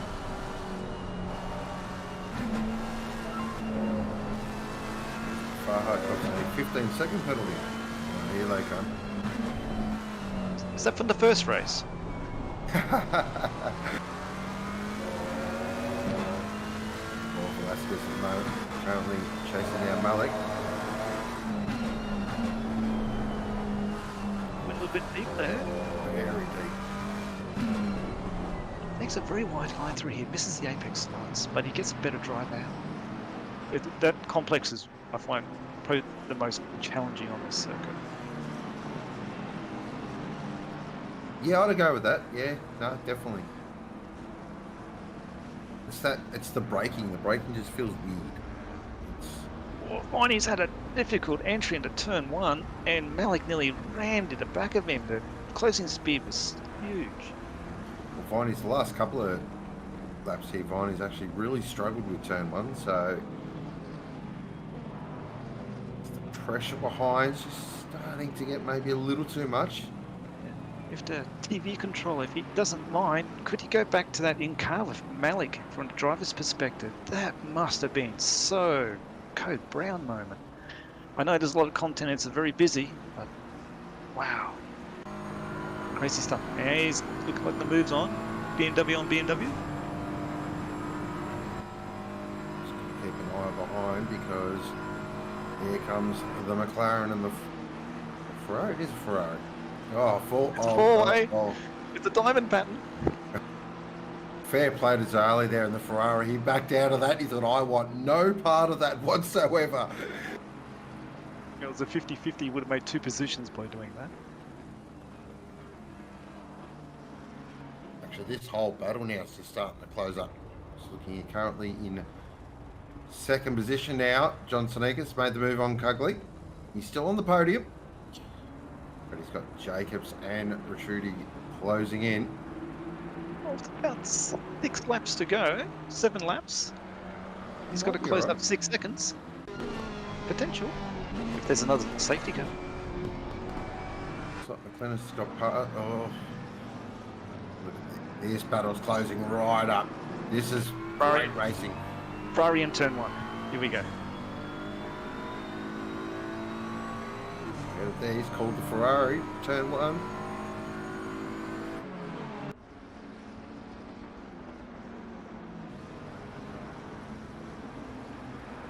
Next lap. That was a good move by Malik there. He went extra wide to actually get the maintain his high speed entry into turn 1, and the Ferrari noticed that, and it was always going to be contact. So discretion, the better part there. Well done. So, working through these penalties, so we got Fireheads with 15 seconds and Weatherburns with 10. So that'll move Mike Denaldi up to potentially 12th. Malik will go to 10th.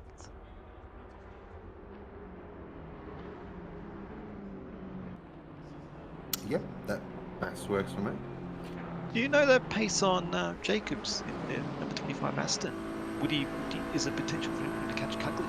And a lot of movement with Diney and Malik. Poor Pete's been under pressure this whole race. oh, there it is. Understeered into him. Oh, I don't think that was a bad rejoin because it was stationary on the circuit and he was trying to get going, but it's a very, very difficult corner to even just maintain the balance of your car. So, unfortunately for Malik, his car just understeered on him. Extremely hard to control through that. Don't think you'll get a penalty for that one because there was no intent and no poor driving.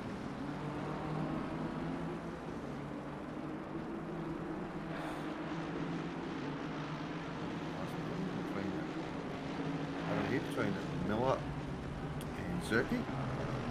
Oh, that's a Bentley. Oh, there is one out here.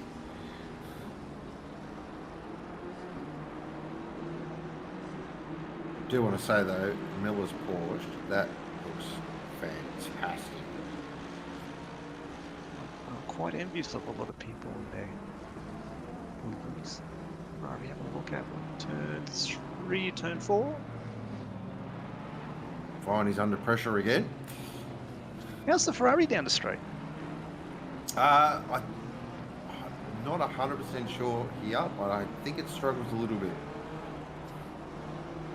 Probably right. With the burn.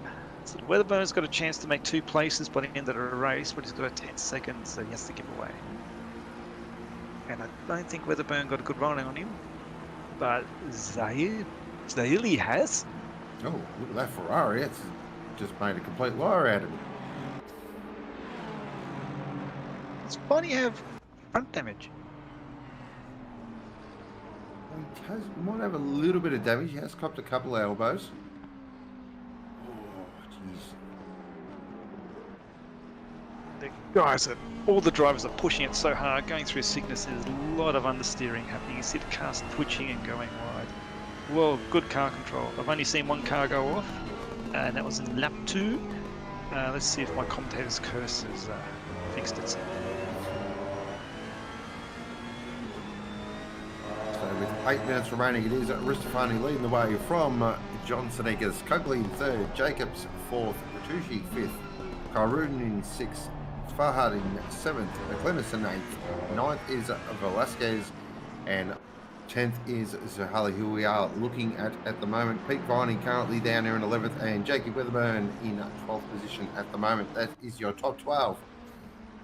And leading pros is again Ristofani, provisional for Am Cugley, and Pro-Am is Farhad. But if provisional Cugley does not survive the Am class, we have Scarman leading the Am class.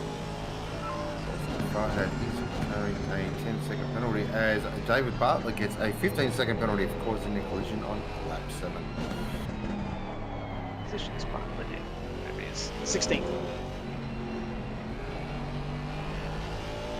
So Scarman's stunning well in the AM class. He's 22, running from Kilby in the Mercedes with a 2-second gap. It's been relatively consistent, so if he keeps it straight, he should be able to pull his way up. And he's just lost half a second. Alright, that's it. Contesters is done for this round. Just based off the last lap times there, so Ristofani did a 155.015, whereas Seneca's did a 154.4, so 6 minutes remaining. That's going to go right down to the wire, I reckon. Same with Jacobs and Cugley. I've been watching the gap fall down. He's dropped 4 seconds in minutes, I believe. So it's going to be catching and closing. But this is a circuit where you can, if you get in the right place on the last lap, you've got a chance to make a move.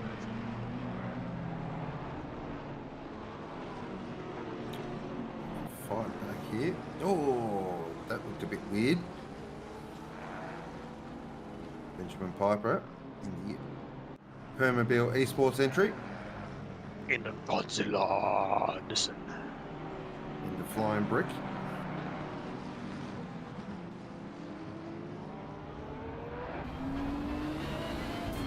Very interesting exit. If he's got the power down for turn one, it looks like Bartlett's having. That's Riziko. Sorry, Riziko. Bit of a flake block there by Riziko. Good move. It's kept Piper behind him. No, yeah, Piper behind him. Might have got a track limit there.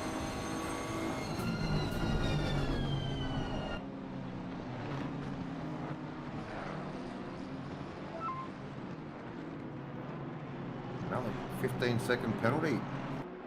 Yeah, that would have been when he understeered. I didn't think you'd get one, but it might have been the rejoin eventually, or the without looking at the replays and only get one look at it. Yeah, understeering.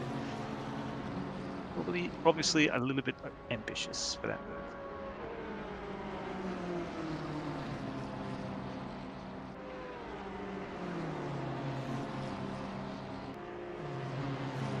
Weatherburn's 0.04 behind Viney, so looking for a move going out side by side. We won't find out if he gets through the next sector counter, if he made the move or not. Oh, Malik now comes a drive-through. Oh, ouch. Piper goes very safe by his Tokyo drift style.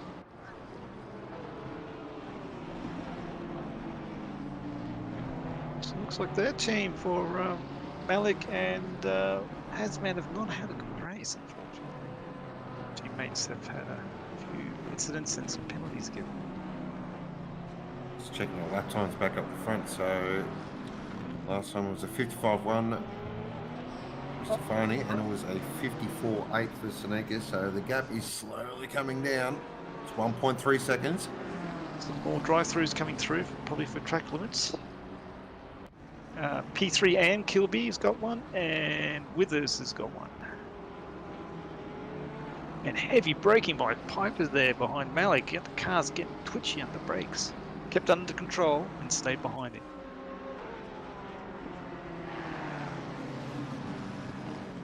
Malik and Kilby doing their drive-throughs.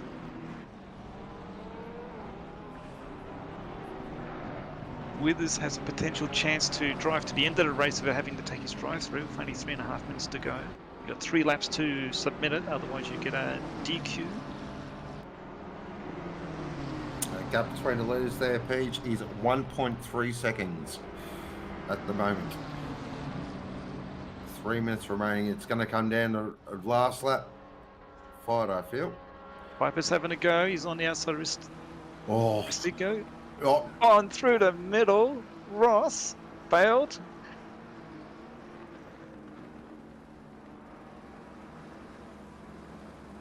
That's a good car control from Piper there. You see the twitching there through signals. Ross thought about the hero move there, I reckon, for half a second. He thought, oh, I could pull something off pretty special here. No, maybe not. He could have. But he would have had to maintain the speed through the corner. That'd be the challenging bit. But I reckon he could have. But do you want to ruin 3 people's races? Gap between the leaders is now under a second. Can you see Coakley's gap? That's around. That's under a second as well. So it's very close for our podium positions. It's tightening up the front with 2 minutes remaining. So it'd be 2 laps, I would say. Well, a lot of sideways drifting there for Piper. Here we go. Here's our race for the lead, though. This is where it's all happening with 1 minute 40 remaining.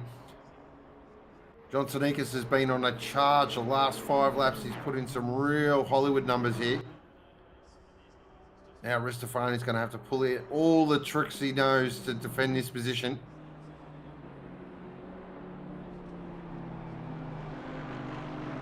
Just looks like the acid. He's just on rails at the moment. He can just place that where he wants. So he can take that wider entry and then just really tighten the corner, get a nice drive, nice exit. It does look planted, and the BMW is always twitching, entering some of these corners in the braking zones.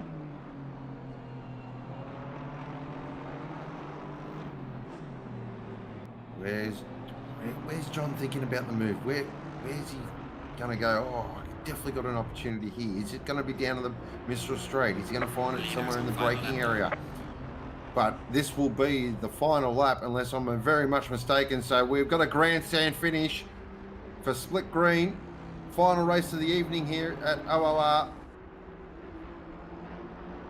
And good news is there's no back markers in front of him to get any blue flag warnings to impede the challenge here. Ristofani versus Sonikas. Now into this little Mickey Mouse section, which is hotel and camp. Really important here for Sonikas just to be nice and smooth and then get a nice exit out of here onto the Mistral. We know the Aston is pretty quick in a straight line. You saw Ristofani there using the whole track. He's trying to carry maximum speed. Oh, dear. Oh, wow. Whoa! Controversy! Massive controversy. A 10-second penalty for jumping the start. Oh, dear, oh dear. That'll put him down to 4th. And Cugley on podium if he can maintain his pace. Hold steady, John. Wow, the stewards must have deliberated over that one, stewing and arguing and throwing things at each other to make sure they had the right decision there. That took a long time. So obviously a lot of care and consideration given there. Last 3 corners coming up.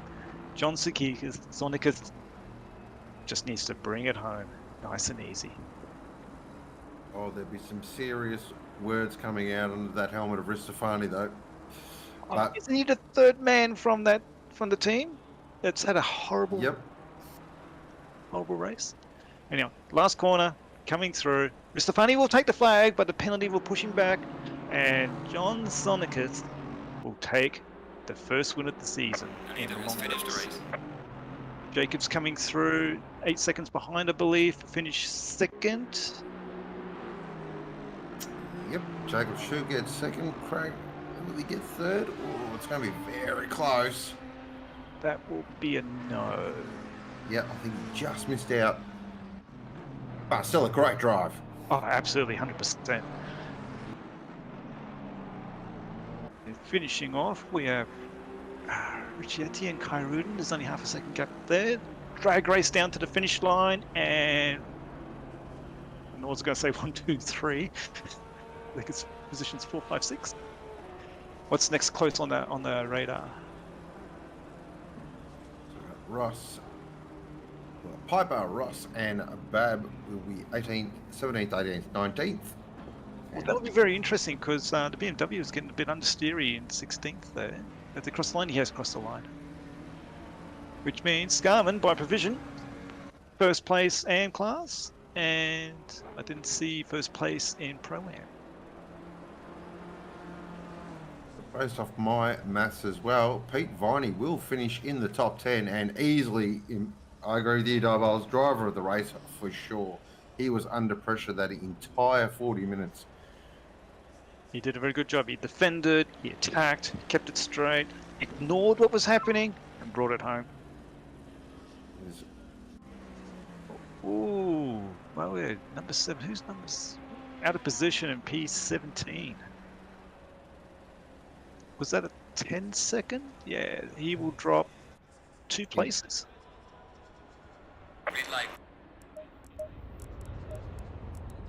Recapping our race results. So it is John Sonikas, Jacobs, and Cugley does get 3rd position. Well done, Cugley. Look at that. That gap. Wow, okay, I can't add Wow. up. 0.053. Ristofani in 4th, Rachucci there in 5th, Kai Rudin in 6th, 7th, McLennan, 8th, Velasquez, 9th, Zahali, 10th is Pete Viney, my driver of the race. Pete Viney had a great race. So And- too. Definitely agree. Zahali, Viney, Dinaldi, Fard, and Rizicchio are your top 5 in Pro-Am. And for Am, Cugley with the podium, Scarman, Simpson, Miller, yeah, and Zerke are your top 5 in Am. That is Split Green, run and done. Thank you everybody for joining us, and thank you for everyone being kind to me with some of my technical issues. Great calling the race with you, Sean. Great work, team. Thank you very much tonight. That was content. Is that the right word? Interesting content. Penalties, I thought. It was definitely a good start. Bit of rust there, but overall, it's out of the way now. I think race 1, race 2 in the first round is always going to be a bit how's your father, but lots of great racing though. Still can't take anything away from the winners tonight, and that gap there for Rialto Ristofani. That's painful, isn't it? Brutal. Oh, it's going to be a hard one to swallow. Absolutely brutal, but stewards had 40 minutes to look at that, and they've obviously seen that it was justified, and they've made that decision. So unfortunately there for Ristofani. Well, the stewards didn't look like they made a quick decision, which respected the stewards on that. Looks like they took a lot of care and consideration. Yeah, you never want to take a win from someone, so you want to make sure that if you do apply that penalty, it is 100% justified, especially one that's at a position or something, or speeding in the pits. The racing incident stuff, you're not going to hold that off. You're going to penalise that straight away, but it is what it is. It happens in real life motorsport. Lessons were learnt. Lessons were learned indeed. Thanks, Sean, for your double stint tonight. Fantastic, mate. Always been a pleasure. Thanks, Alexis, out there. Hope you're in bed, tucked in. And thanks, Damiano. Brilliant job tonight. All right. Thank you very I'll much. see you guys next time. Thank you. See you all. Bye. Thanks, chat. Back tomorrow night for Split Blue and Split Red. The Split Blood. It will be Paul Ricard again. Commiserations there, Peach, on your internet dropping out. Thanks, chat, for joining us tonight. Bit of rust all around for everybody, but it's good to be out there. Other than that, make sure you get those laps in for qualifying for the Endurance Series. That closes on midnight Friday night. It's absolutely insane, the time so far. We will go over that tomorrow night during the Sprint Series. So make sure you tune in then. And in the meantime, have a good night, and we'll see you tomorrow.